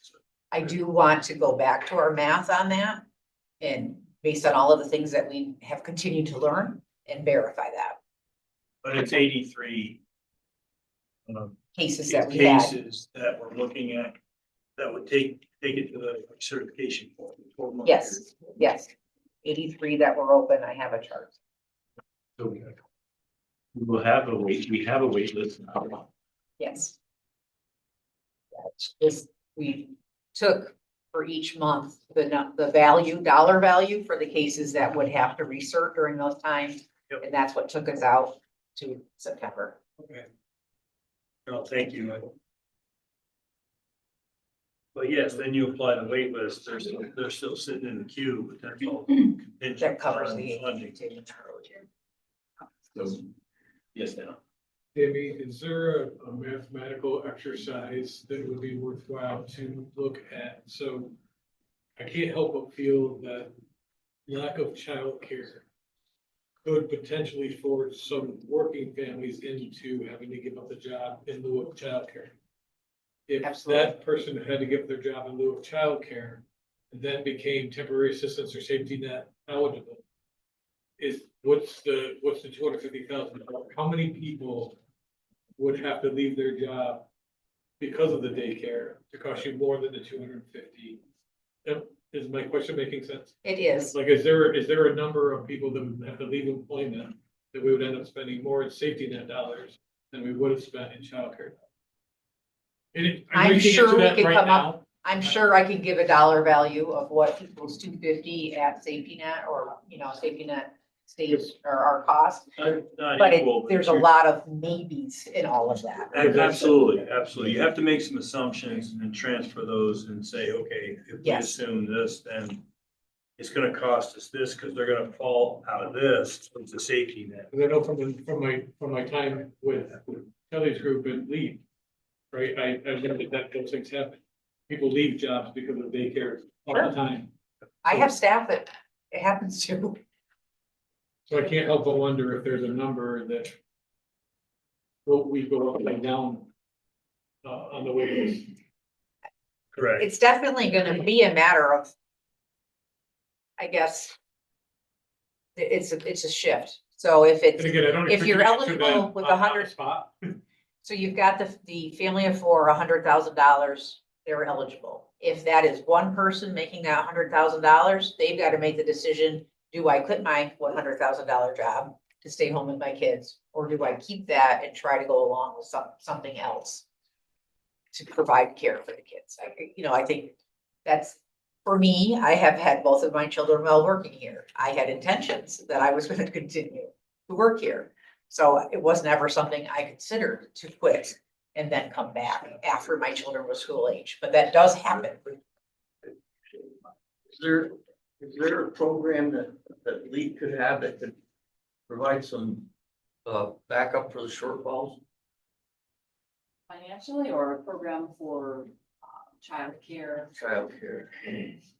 We don't have a childcare program right now. Everything that we have is Head Start age or early Head Start age families, and also income qualified.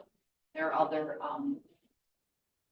categorical qualifications as well, like children in foster care, that sort of thing. I've been talking about it. I don't know, I don't have a direct answer as far as what we might be able to do, but we don't have anything right now. If I can, to that point, I have actually said to Shelley, golly gee willikers, it'd be nice if you'd use some of those extra classrooms and open up some daycare. That is, we would be paying for some of those kids to be there through their grants. And so in the absence of that funding, it becomes more difficult for them to stand it up, would also be my thought. So what I think from some of these questions, what I have just thought through is, if we continue with this wait list, knowing that there could be aid to continue, and knowing that that cost could be somewhere close to that $250,000 for local cost. And we understand that that could be a reality. I think we would continue on the path that we're on. I would continue doing whatever, and then it's, you are now hearing from me then that we have to do the wait list, and we may still have $250,000 short. If we fund that $250,000, that shortfall, is the state gonna say, you've got money to do this. So Um, it seems like it's counterintuitive to, I have no idea what the state's gonna say about anything. Let's, Imagine the worst case scenario, that's what they'll do. yeah. That's the leadership we have. That's the state level. it's It, accurate. it has been in the past that if you don't use all of your allocation, they will give you a lower allocation moving forward. That has actually happened to us. And the unspent dollars have been able to be rolled over. So we will be spending rollover dollars even from last year's unspent now to get to this. So what we have going forward by that mechanism should increase, but that requires the state budget for more moving forward. And I do believe there are some proposals within the Assembly and the Senate to put in more funds to it, but I don't know how any of that will turn out.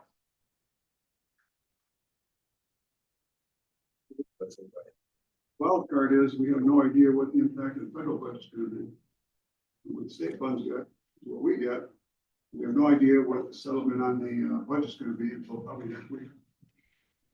By the laws, we are required, administering this program for the feds and the state, we are required to provide, once we open a case, 12 months of child care.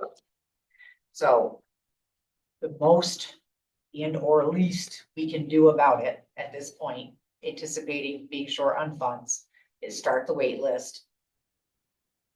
Let the people know, I guess it depends what, that they can file for aid to continue.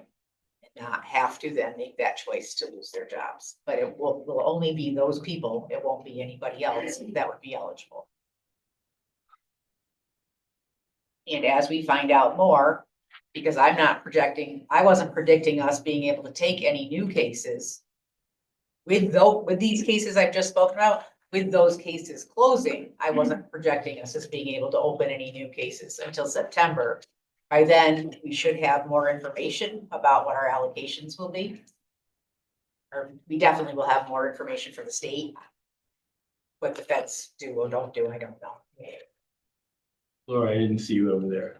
I just wanted to point out that I do believe the state recognizes that there is a significant shortage of statewide childcare facilities. To the extent that if you look at all of the funding that went to the big Micron project in Syracuse, one of the contractual conditions, they were going to have to provide on-site childcare. So there's discussions across the workforce world that this is a significant problem, and as Tammy said, not putting people in a position of trying to leave their jobs and daycare, but it's a significant problem. And we already knew that. We've already talked about this being a childcare desert, and the county utilized some of the ARPA funds and dedicated it to recruiting interest in opening family-run daycares. So these are polar opposite, really bad, we're working against ourselves essentially with this. Of the total number of cases we have currently open, is that this 83 number or we have more than that? We have more than 83 open. Right. Do you know the average age of them? Are they 26 months? Does everybody go 12 months plus? They become eligible when they're born, or 6 weeks. Right. And then they continue to be eligible through, I think, age 11.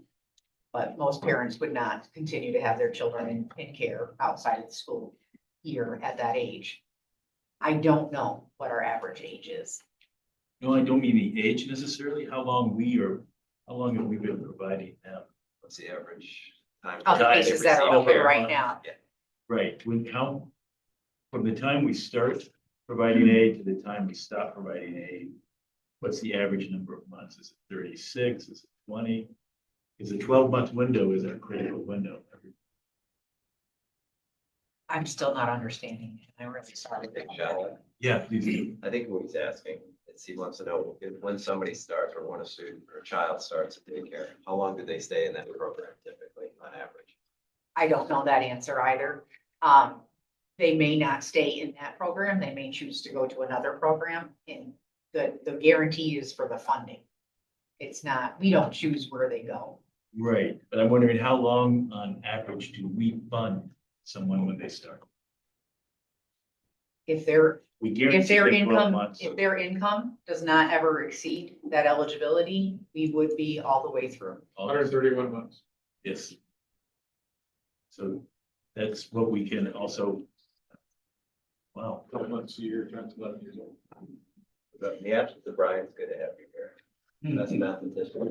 I'm not sure that's true, but I'll take it.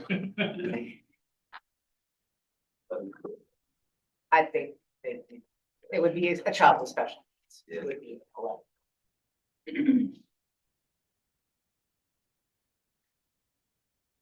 Any further discussions? I have a question.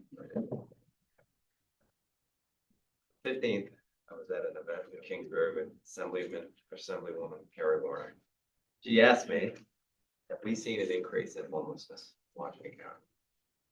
My simple answer was yes, I believe so, but I had no way of quantifying or telling. Do you know, like in the last 3 years, what's been our growth in homelessness? Like what's our percentage growth? It's been exponential. I will have that for you. It will be in our annual report. But it's grown by, because we had hardly any during the pandemic, everything that we have is the growth. So I would say, it could be 400 or 500%. Wow.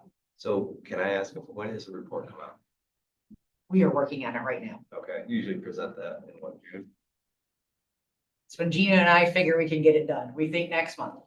Well, I guess could I ask, I can extra ask for this. I'd like to know what our trend is of the last 3 years.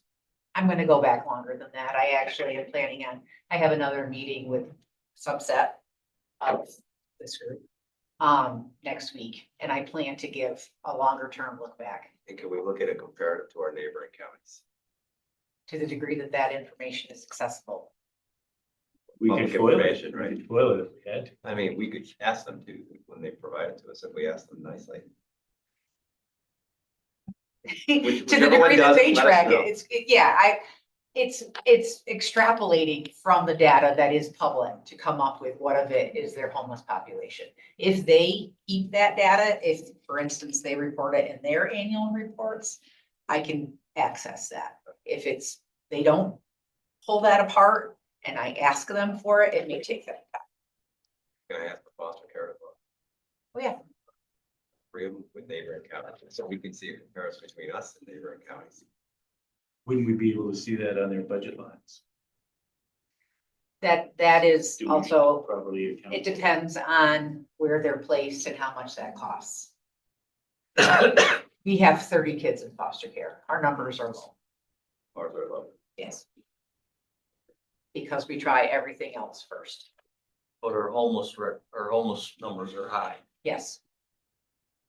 And so, and this may sound a little callous, but there's somebody sleeping on a sidewalk in whatever.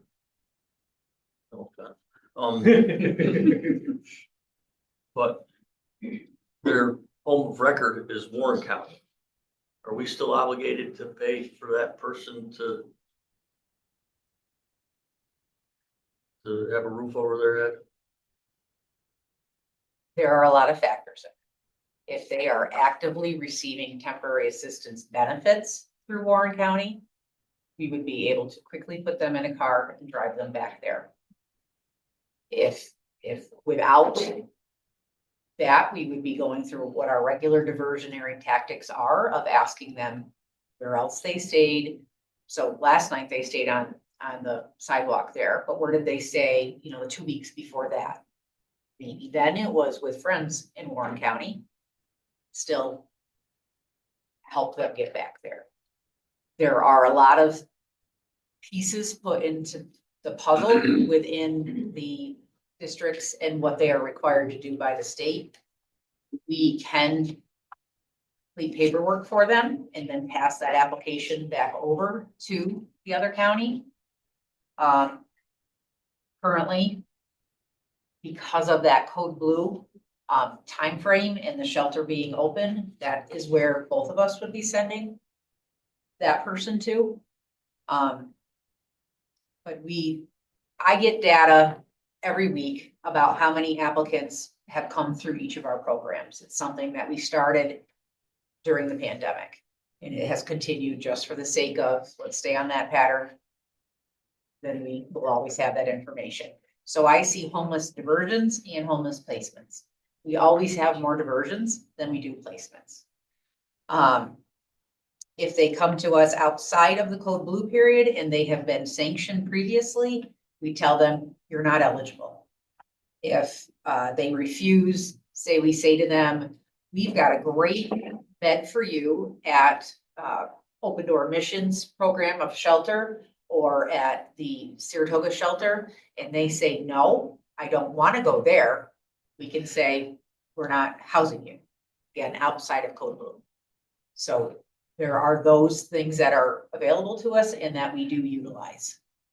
When they do that refusal, then it stays in place for 30 days. So if 2 weeks later they come back to us, they've changed their mind, the sanction is still in place. Decisions would often need to be based on, there's always the variable. Is this person truly capable, or are they a vulnerable citizen? What are some of the other things to take into consideration then? But these are the things that we would have. Just last week, I was told that there had been somebody that was discharged from the hospital and they went to stay at the Wait House shelter, which is for younger adults, teens. And they had been there for a week. And when they were going to leave from there, the hospital was going to pay for them to get a taxi to come to Washington County DSS and apply as homeless. We became aware of that and said, absolutely not. The person has been in Warren County now in a shelter, and the rule is homeless where found. So they're found in Warren. You don't bring them here and call Warren County and had them go there. But the regulations really restrict us considerably from doing anything between helping them find a place to live in another county or another state to being that callous saying, go back to the sidewalk. There's a lot between all that. Supervisor Hogan. Who directed that taxi cab ride? Who's behind that decision? I asked if it had been the hospital, and the way that it was the hospital, the way that we actually found out was they called ahead because the person needed a wheelchair to get into our building. That's how we became aware, and we were able to then intervene and say, no, they're Warren County. That's where they need to go. We don't know if it was driven by Warren County or the hospital. I was told it was by the hospital. And so that is another point, to be able to speak with the hospital to say, these are what you need to abide by for where you send people to. I have just one last question. You had indicated, you said the numbers have been exponential since COVID. Was that because they had the limitations on evictions? Is that the idea? Yes. Okay, so are you going back further than COVID? Just essentially Yes, I wipe have those that years data. right out of them I wanted, the most value would be going for the years before that. further back. And you'll have that in that report. Yes. Great. Thank you. And to add to this, part of the woes, as I understand it, trying to get my head around some of it. All of these temporary housings are mostly private contract, private for profit entities. And they are raising their rates. And you're trying to justify it, and I know we're fighting back. But when we go from $140 a night to $70 a night, we don't have another choice, we're in trouble. These are the hotels that we go to. Am I right on that? Yes. 3 of our hotels and one owner of 3 hotels has notified us of the intent to raise their rates. So in theory, that taxi cab drive from the hospital to us, had that gone through, they got wheeled in here, we would have essentially said, we gotta put you up in a hotel in Warren County. And we would have paid the tab for a whole Warren County hotel. Is that the idea? It would have had them here dropped off without a ride to leave, we would have had to be talking with them about what other services they had. And then if we determined that we were required to place them, which gets more difficult once they're in our office because it's homeless where found.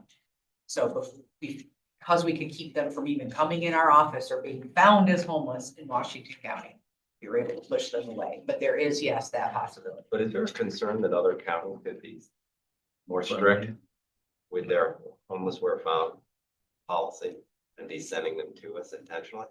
I know that there has always been that thought. Often we are told that we are too nice to people. We do not have any direct correlation of that. We've been building our relationship with Warren County. That's been more possible in this last several months. Working with them for them to take the people that they are supposed to take, and then likewise they would send to us. Would comparative numbers help address that? Would you say there's no viable one?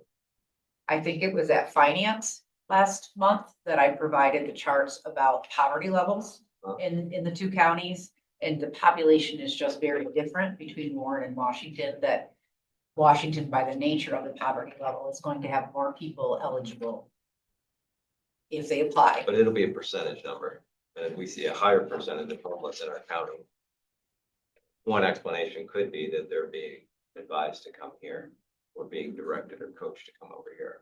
Is that fair? That's possible. Okay, that's what I hope we could address. I'm highly vested in addressing that as well. And that's something that's always been on my radar and I always have been quick to deal with.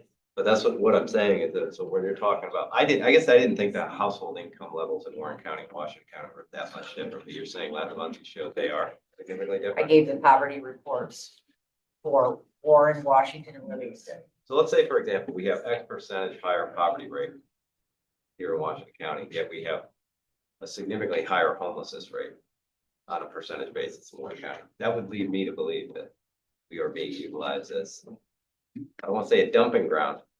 That's the number, that's the name of the phrase that comes into my mind. I would like to make sure we're address that. Thank you.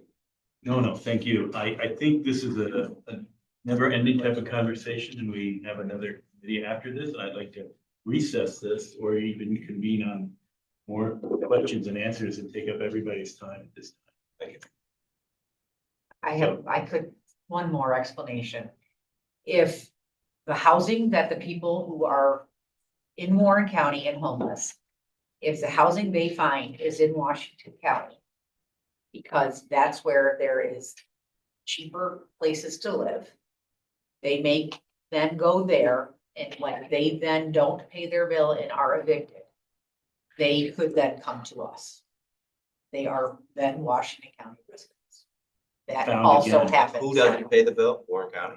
Once they're No, no longer, the people themselves. Okay. Thank you. do I hear a motion to adjourn? Adjourned. Thank you. Thank you, Tim. Oh, we're good. I mean,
Yes.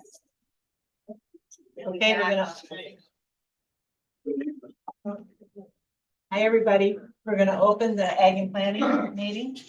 Okay, and I'm kind of hurrying things along because we have Beth Giles here and she's under a time. So Beth. Thank you. Go forward. Thanks for allowing me to crash your committee. I am here requesting permission for the county to apply to Empire State Development for their county infrastructure grant program for a project in the village of Whitehall. So this ESD program is new. It is only open to counties, so the county has to be the applicant. There can only be one application per county per round. This is round one. It closes 4/1. So looking at projects, we did run down a project for the sewer district. It turned out to be ineligible. And nobody else has kind of come forward to say they want this money. So we're here on behalf of the village of Whitehall, asking for the county to be the applicant. So the application would be up to $500,000. I think we're gonna max out at the $500,000. There is a 50-50 match requirement. The village already has that in hand for this wastewater project. We're still bouncing between a water and a wastewater project, but there would be no match requirement on the county. Again, it's just the way they structured the program. It has to go through the county. There is, can I add two? Should I add, there's a $250 application fee that goes in with the application.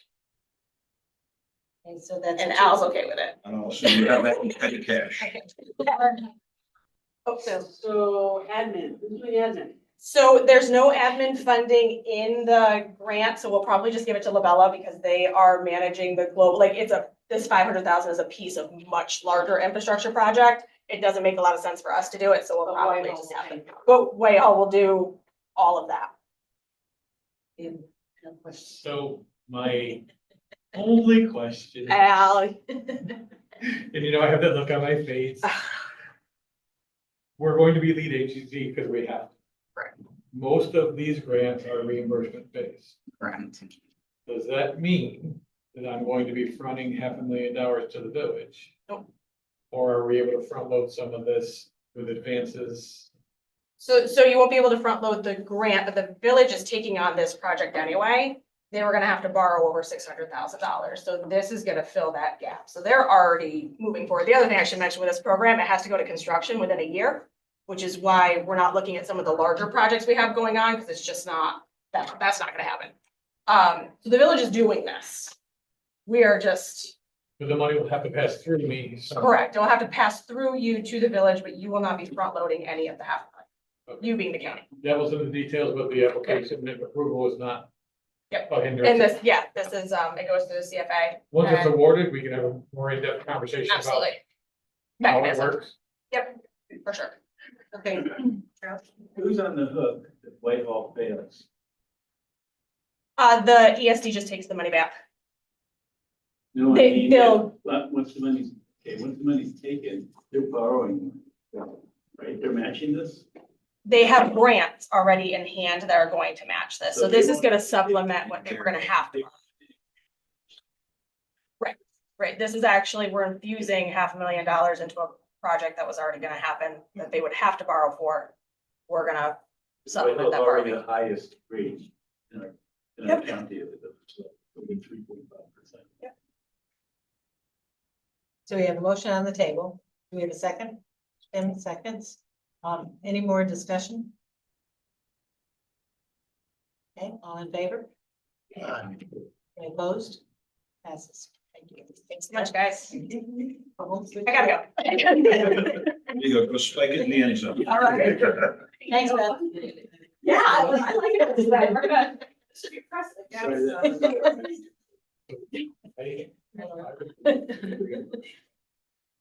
We go, sure, we go back to the beginning? Now we're gonna go back to, Okay. I'd like to motion that we, oh, thank you very much. Good, I'll I second get it. second. All in favor? Aye. Aye. Thank you. We're going all over the place on the agenda, as you can tell. back on track. Oh, not really. This is Laura Oswald. Yes, thank you. So, going straight into workforce conversation. As you all know, we contract with Leap Services to provide workforce services, career center options for our county residents. So that programming is 100% funded by federal WIO dollars, and then we as a county provide them some in-kind in terms of rent. So the county currently has 2 contracts with me that are due for renewal in June. One is for the youth services programs, and then one of them is for adult training and dislocated workers. So we have been engaged in conversations with LEAP over the past couple of months about the fact that WIOA funding is very structured and very limited in what it will allow LEAP to provide. We're trying to take the opposite track of that and saying, okay, well, we understand what WIOA will and will not allow us to do, but how does that actually match what our real needs are? And so part of the determination that we've come to so far is that there is a bit of a gap in some areas, specifically when it comes to employer relationships and employer-provided programs. We are trying to create as accurate a list as possible of who our county employers are. Department of Labor has that data, but it pretty much takes an act of God. They won't share it. They do, however, have a published list of what they term are potential employers. The list I'm going to estimate is probably about 60% accurate. So we are trying to drill down and create a much more active list. But one of the things that I can say is that I believe that we probably have about 150 employers in the county who have more than 10 employees. As you know, we are a small business-based economy. The vast majority of businesses are very small, and we only have a handful of them. So in terms of any kind of outreach that might be needed to work with these employers, because we are small business-based, the outreach programs would look a lot different than somebody who was doing direct outreach to huge employers. But we do have a couple of major employers that have several hundred employees.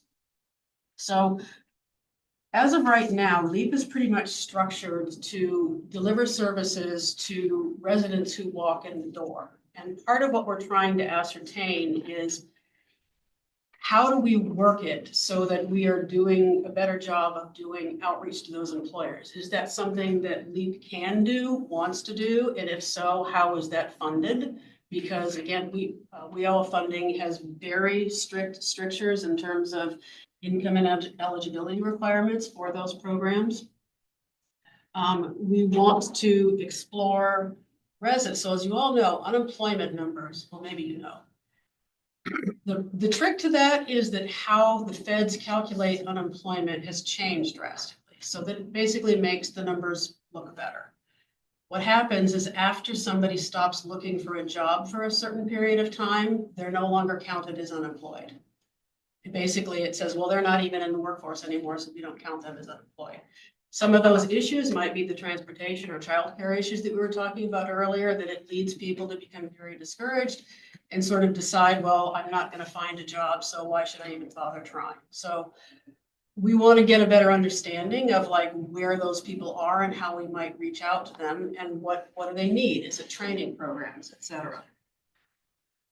One of the big difficulties right now, and I'm sure this will come as a big shock, but the WIOA funding is under intense federal scrutiny right now, whether it's going to be reauthorized.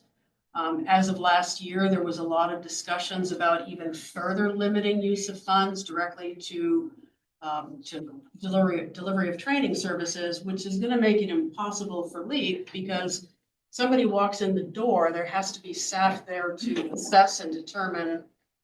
And that has to be paid for somehow, not just writing a check for services.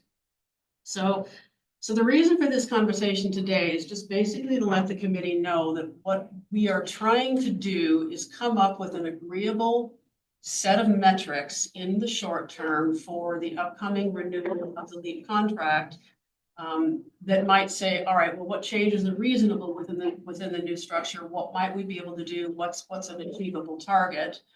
And start to get a better handle on what we think is needed, whether it's funded by WIOA or not, And once we have a better handle on that, start looking where there might be other funding sources and where the resource delivery might be. So Shelley has agreed to continue to work with the committee because one of the other things that we want to make sure of is that the board as a whole, because LEAP is an outside contract, regularly reports to Health and Human Services on the Head Start side, et cetera, but have really just started reporting to this committee in terms of activities related to workforce. So we want to step that up a little bit so that there's a bit more education with the board in terms of what difficulties LEAP is facing, what services they are providing, how many people they are helping, and what might need to change. So I'm gonna, I guess, open it up to Shelley, if Shelley has anything that she wants to add to that, but the gist of the conversation to you is just give you knowledge that we are looking at possibly making some changes to the contract that's coming up in June.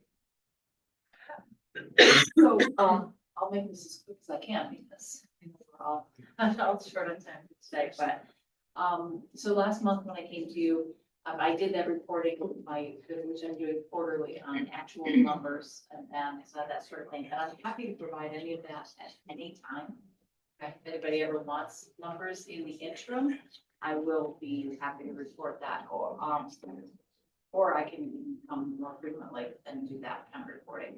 But today I wanted to give you a little bit more. Last month when I came, we talked about what that WIOA funding is, how it comes down, how it gets to where it is. So it goes to the Department of Labor, from there to the Workforce Development Board, from there to each of the counties, and then we as a contractor with Washington County, the Tri-County, in the Tri-County, Saratoga, Warren, Washington Workforce Development Board. We is the only career center that is not county employees. We contract with you.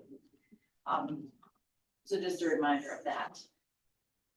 For this month, what I have been doing is reviewing, actually what you as the Board of Supervisors signed, which is the multi-jurisdictional agreement for this funding, and kind of looking at what are the county's responsibilities, then what are LEAP's responsibilities, and how do we work really well together to just to make sure that we are getting the county businesses and residents what they need as far as workforce development services. So, and I'm going to follow this up, by the way, with, I'm going to send you, each of you, a copy of that multi-jurisdictional agreement and also a description of the center, career center responsibilities as defined by that as well.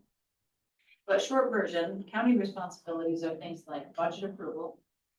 I bring the workforce development board budget to you each year. Workforce Development Board appointments. We have representatives from Washington County. Laura is one of them on the Workforce Development Board. When there are nominations, I bring those to you as well. And I do have one for today. And then also to designate a one-stop career center operator that has at least one physical location. We designated that career center.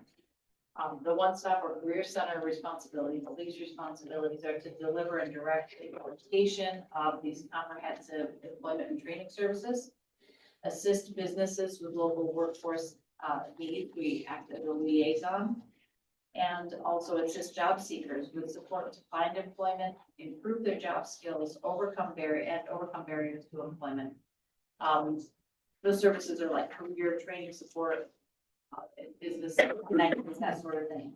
And I would agree, we've had these conversations that our weakest point at this moment is that business connection. We need to improve on that. And so that's something that I'm trying to get a little bit more data on as far as what's happening right in the career center, find out what we are doing, what's working, what's not working, how we can help. I'm encouraged, my recent conversations with the folks in the career center that are actually delivering the services. We have some folks who are very enthusiastic, and I went to them saying, what do you see the needs are in the county? What do you see from job seekers? What do you see from businesses? What would you like to do? If money wasn't an issue, what would you want to do with workforce development? And they have all the same kinds of thoughts and ideas as some of the things that we've talked about. And reaching out to businesses and developing, having someone that is more like a business liaison specifically is one of the things they've talked about. So these are things that we're looking at as we work together and just kind of a spirit of collaboration, right? With that mutual goal of sustainability and growth for Washington County employers and job seekers. And let me see, I can't even read my own writing sometimes. So some of the things that we are looking at is expanding job seeker services to a pilot location where we are right now, as Laura said, it's our walk-ins to our current center, which is in the basement here. But we are looking into expanding to other locations within the county to have some one-on-one career coaching services available to people throughout the county, but also looking into having in-person workshops. We, right now, in collaboration with beyond these 3 counties, all the way down to Albany, we have there's a virtual workshop schedule. People from each county teach a couple of those workshops, but they're completely virtual now. And our staff came to me and said, I feel like I could help people more if they can ask me right then when I'm doing a resume workshop, could you take a look at my resume and let me know what works? Can you work with me on this? And they want that face-to-face contact with people, and they want to be able to have those workshops in person and address the issues that come up, not just, and they also feel that people will be more engaged in that. So that's another thing that we're looking at is in-person workshops throughout the county and this pilot location. Yeah, I think that's all I have for you today. I'm sorry, I talked really fast. But one thing I would say though, is that I would encourage you, when I send that multi-jurisdictional agreement out to you, to take a look at it. What the different responsibilities are, what we're collaboratively agreeing to with this, with the Workforce Development Board, to be part of that. And then also, as I said, I do have an appointment request. I have a resolution to request for that today. I also am going to, I have here with me today a list of who our current, Washington County's current Workforce Development Board representatives are and their term expiration dates. And I think you'll see when you look in that multi-jurisdictional agreement that, that we as Washington County support services, whatever we are, we have a responsibility to make sure that there is representation of that board that cares about this county's businesses and job seekers. And we do have some of that now.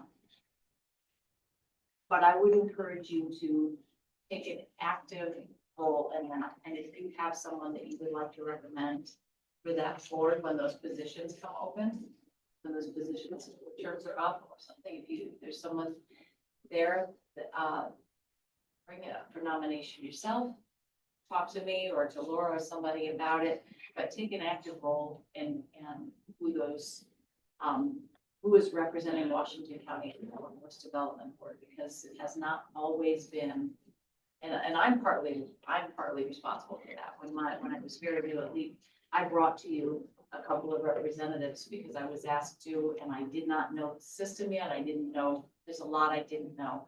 And I brought those recommendations to you, who are very capable people, but who do not have the priority of Washington County. Okay, so there are nothing against their capabilities or anything like that, just looking for people with a heart for Washington County to sit on that board.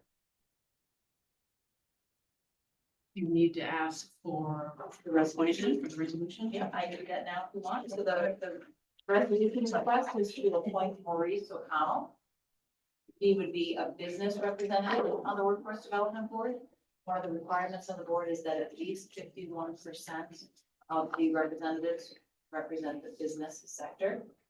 His term would be from April 1st of 25 to March 31st of 28. He's an HR specialist, and he's with has Adirondack Studios, which is a global company, but their global headquarters are in Argyle. I have a letter of recommendation as well. Made a motion. And second. Any discussion or questions? All in favor? Aye. Thank you, Sharon. Thank you. So any other questions on workforce discussion? Okay, thank you. All right, so I'll move on to broadband. For once in many years, I actually have really good news. We're going to have 90% of $1 million deposited into our bank account tomorrow. It's taken over 2 years of work to get through this contract phase. What this will do is this is a USDA grant that will bring licensed fixed wireless to about 500 unserved homes across the county. But also because it's licensed fixed wireless, the signal strength may allow us to capture even more, but in terms of our work 2 years ago, what we determined they would be able to pick up is about 500 addresses. So we expect that what will happen is there are about a dozen towers that are going to get upgraded equipment. And then we will be purchasing homeowner equipment on the premise and providing anybody who's eligible, who's on one of the addresses that we've identified with the equipment. And then they will be responsible for signing up for monthly services. So that's going to close the broadband gap a fair bit.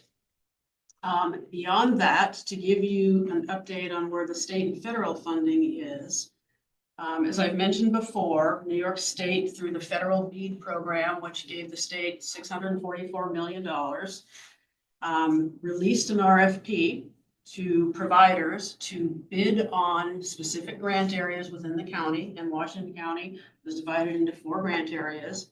That bid period closed at the end of February. In January, the federal government paused all activity related to the BEAD funding. There is considerable discussion at the federal level as to whether the program will continue. There is a broadband review committee that's basically looking at the very least, potentially making some changes to the program, which would essentially be making it more technology neutral, limited ability to set the states to set rates. There's removing some conditions, things like prevailing wage, climate education, et cetera, and potentially eliminating the requirement to serve all locations, whether they're high cost or not. So that discussion is happening at the federal level. It will ultimately impact what awards the state is going to be able to make. So what happened was New York State, after the BEAD RFP process closed out at the end of February, they reopened it. I am aware that of the 4 grant areas, there were some submissions from providers. I don't believe there was a submission for every area in the county, but there was for 1 or 2 areas. The state then put some of those areas back on the block, updated the state regulations to say we're no longer necessarily going to require you to provide 100% coverage of the area in terms of fiber, because the BEAD funding was intended to be 100% fiber. So they allowed some alternative technologies to kind of be married with the fiber. And I believe there was a requirement added that said that the average cost per passing couldn't be more than about $30,000. We know as of 5 years ago from the last round of broadband funding, there were locations in the county that cost upwards of $40,000 to get to. If every location in the state cost $40,000, that's $644 million in funding wouldn't go very far. So the original plan for the state was to announce the awards at some point in the spring, but I have no idea what that timeline will be changed to because of discussions at the federal level. But meanwhile, we will be able to move forward on getting some new connections via licensed fixed wireless. Again, fiber is a better alternative, but licensed fixed wireless is a more stable alternative than satellite. So any progress we make forward is a good thing. Question on broadband? Okay, so I do need a motion from the board to put $999,950 into probably a capital projects budget. Is that how we want to do it, Al? Sure, just move to finance and we'll sort it out for the. Everybody raise their hands all at once. Jay, Jim, Lance. First and second. Any more discussion? All in favor? Aye. Okay, so just a couple of other quick updates. We, in order to increase opportunities to our local planning board in terms of achieving training, and as you all know, planning boards are all required to get a certain number of certified training hours per year. We are working more and more to utilize our own in-county resources. We have some very talented people here. So we are going to be working with our Director of Real Property to put on a solar training, which will be held April 14th here at the County Municipal Center. So the notice that you are receiving has already been sent out to all your planning boards, but this is just for your information that we're trying to do. There's only so much training that we can have allocated by New York State Department of State. We will refer local planning boards to other trainings in surrounding counties that are being offered. And again, we are kind of trying to work a little bit more. We did one with IT, and Ryan Mylott did a really great job on IT and security measures that are related to the planning board. So again, this is just information. One more informational thing. This is just so that you're aware of, we just have several upcoming 250th history events. This just kind of tells you what some of them are. As you'll see on the flyer, you can certainly always look on the WashingtonCounty.fund site to see what events of all kind are happening and those that are specifically related to history. But again, this is just get your calendar scheduled. That's it. That's all I have. Any questions for Laura? Okay, any other business? Sorry, Al. I two quick things. One, I don't think in the amount of time I have with you today, I can help you understand enough or thank Laura enough. This broadband grant that she just so casually announced, I cannot tell you the amount of Laura Oswald's life that went into getting this thing across the finish line. She's very humble and will never tell you how much of her soul it crushed to get this thing across the finish line. She did a Herculean task of getting this award in our coffers. So I personally thank her, and we as a county should thank her for the extreme amount of work that here. Thank you.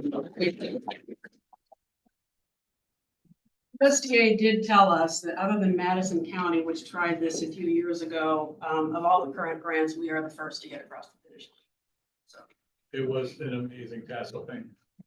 Secondly, and I'll do this as quickly as I can, the broadband program that we partnered with the Regional Planning Board through the ARPA funds. I have 8 people who have crossed the finish line and been awarded. All but one of the awards is 500 or less, I believe. So I would like to get permission from this committee to give the Regional Planning Board a green light to proceed to what I would call round 2. It doesn't preclude anybody who was eligible in round 1, but I think that notice has been out long enough now that if we've only spent 5,000 of the 500,000, maybe it's time to consider green lighting round 2, which would be a higher award threshold, and it would include things like businesses and non-primary residences, so we could really open up unmet needs for broadband in the county. So, sorry. There was another part we were talking about was that at one time you talked about people who were X number of yards away feet away from the fiber. And they're gonna be charged. Are we gonna open that in this round too? That's where I would open this up. That's where the expanded threshold, dollar threshold. So right now the threshold's 1,000. I'll take advice from this committee of what they want the new threshold to be. But this, which could be significantly higher into the $10,000 and $20,000 range, in theory. If we're opening up businesses, a lot of them, the cost will be higher. I don't know what the number is, 5,000. But again, I'm not set on a number, but I definitely think that it's time to expand the program. Because there's still a need, and the businesses are, economic development is driven by business, so let's give the business the tools they need to cross the finish line. Do we have a recommended amount from anyone? I'd love to see 20, but that might make some of the pits in your stomach queasy. $20. 20,000. 20,000. But you know what you say there? You've got 500,000 years, Yes, sir. and there's only committed. We only have until September of next year to spend it out. That's not a lot of time. I'm good with the 20,000. Second. Okay, so, any other discussion? All in favor? Aye. Right, Jay. I So did you want to ask a question? Go ahead. don't know, I think that's pretty generous, but. And again, I'm open to discussion, Supervisor. Thank you. 20,000 gets you how far out? Or, So it depends on the so if you're pulling fiber, there are some providers who will, charge a fair chunk of change, and this is where we get into driveway situations, especially when it's longer than 100 feet. Some of the providers don't charge an arm and a leg, and some of them will charge in the tens of thousands of dollars just to get some fiber up the driveway. you know, that's. Do we think it's a ridiculous you- number? Yes, but. Is it per feet? Is it by foot or is it by location? It's typically by the foot. I just wanted to say that there are some creative ways to do this also. If Spectrum, is the name of the company, says it's 5,000 feet away, and they say, we'll charge you X number of dollars. There are companies, especially because I did this, working on doing this myself, and then they just ran it to my house anyways. Said, if you can bury the fiber, we'll give you the fiber for free. But that means you have to hire a private person, come in and dig a ditch, ditch it, or put it overhead. You know, that's a creative way to do it. That says, we're not gonna cost $20,000, it may cost you $4,000 or $5,000, but it's certainly not at $20,000 in Spectrum or someone else to charge you for long distances. Or Red Sox excavating will come up with a tractor and dig it for them. Well, yes, but it is creative ways to do things, and I think we have to open those things up to see things, and you know, $20,000, if everyone did $20,000, that needs some money, then 20. That's 20 people. And I don't think that the normal ask will be the 20, or I think the normal ask for a business might be in the 5-ish range. I don't think the 20 is the norm, I think it's the exception. I don't think the businesses will be 20, because they're not. No, they gonna be- won't. This will be a one house road Right. residence. Yeah. When you live on the top of a mountain, you chose to live on the top of that mountain. Is this about executing, is this also about ARPA funds that otherwise would not be executed as well, correct? So we have a spend down plan, Supervisor, worst case, but I'd like to turn this spigot up a little bit at this point. And if we start at 5 and round 3 is 20, I'm okay with that. Right, I'm not opposed to stepping into a larger grant amount. But that money disappears, poof, on the 30th. September of 26 is the trigger point we've established with the planning board so that we can execute the internal. So the fuse is lit, I just. The fuse is lit. And again, if round 2 is 5,000 and round 3 is 20, I'm great with that. I'd be willing to go halfway at the 10 if you wanted and see where we go. And there. I could live with that very comfortably. Again, I don't think it would be the normal ask. So amended motion to 10,000. Bob, did you have a question back there? Somebody asked the price per foot, my last estimate for 810 feet, $4,200. Okay, so we have an amended motion on the That table was to, not the. I think business would charge them more. Second Jay's amendment to the motion. second, and any other discussion? Okay, all in favor? I do have a question. Okay. Clarification question. $10,000 is going to be for business or residents that needs to apply. Right? The new cap is 10,000, and it's Okay. open to more than a primary residence. That's my understanding of the ask. So all in favor? Aye. Thank you. Okay, anything else? Thank you all. I'll advise the planning board and I'll work with Laura a little bit on some questions that she may have because I just dropped this without letting her know. It's a race to the front. Okay, any other business to come before the board? Okay, or the committee? Then we're adjourned. Thank you.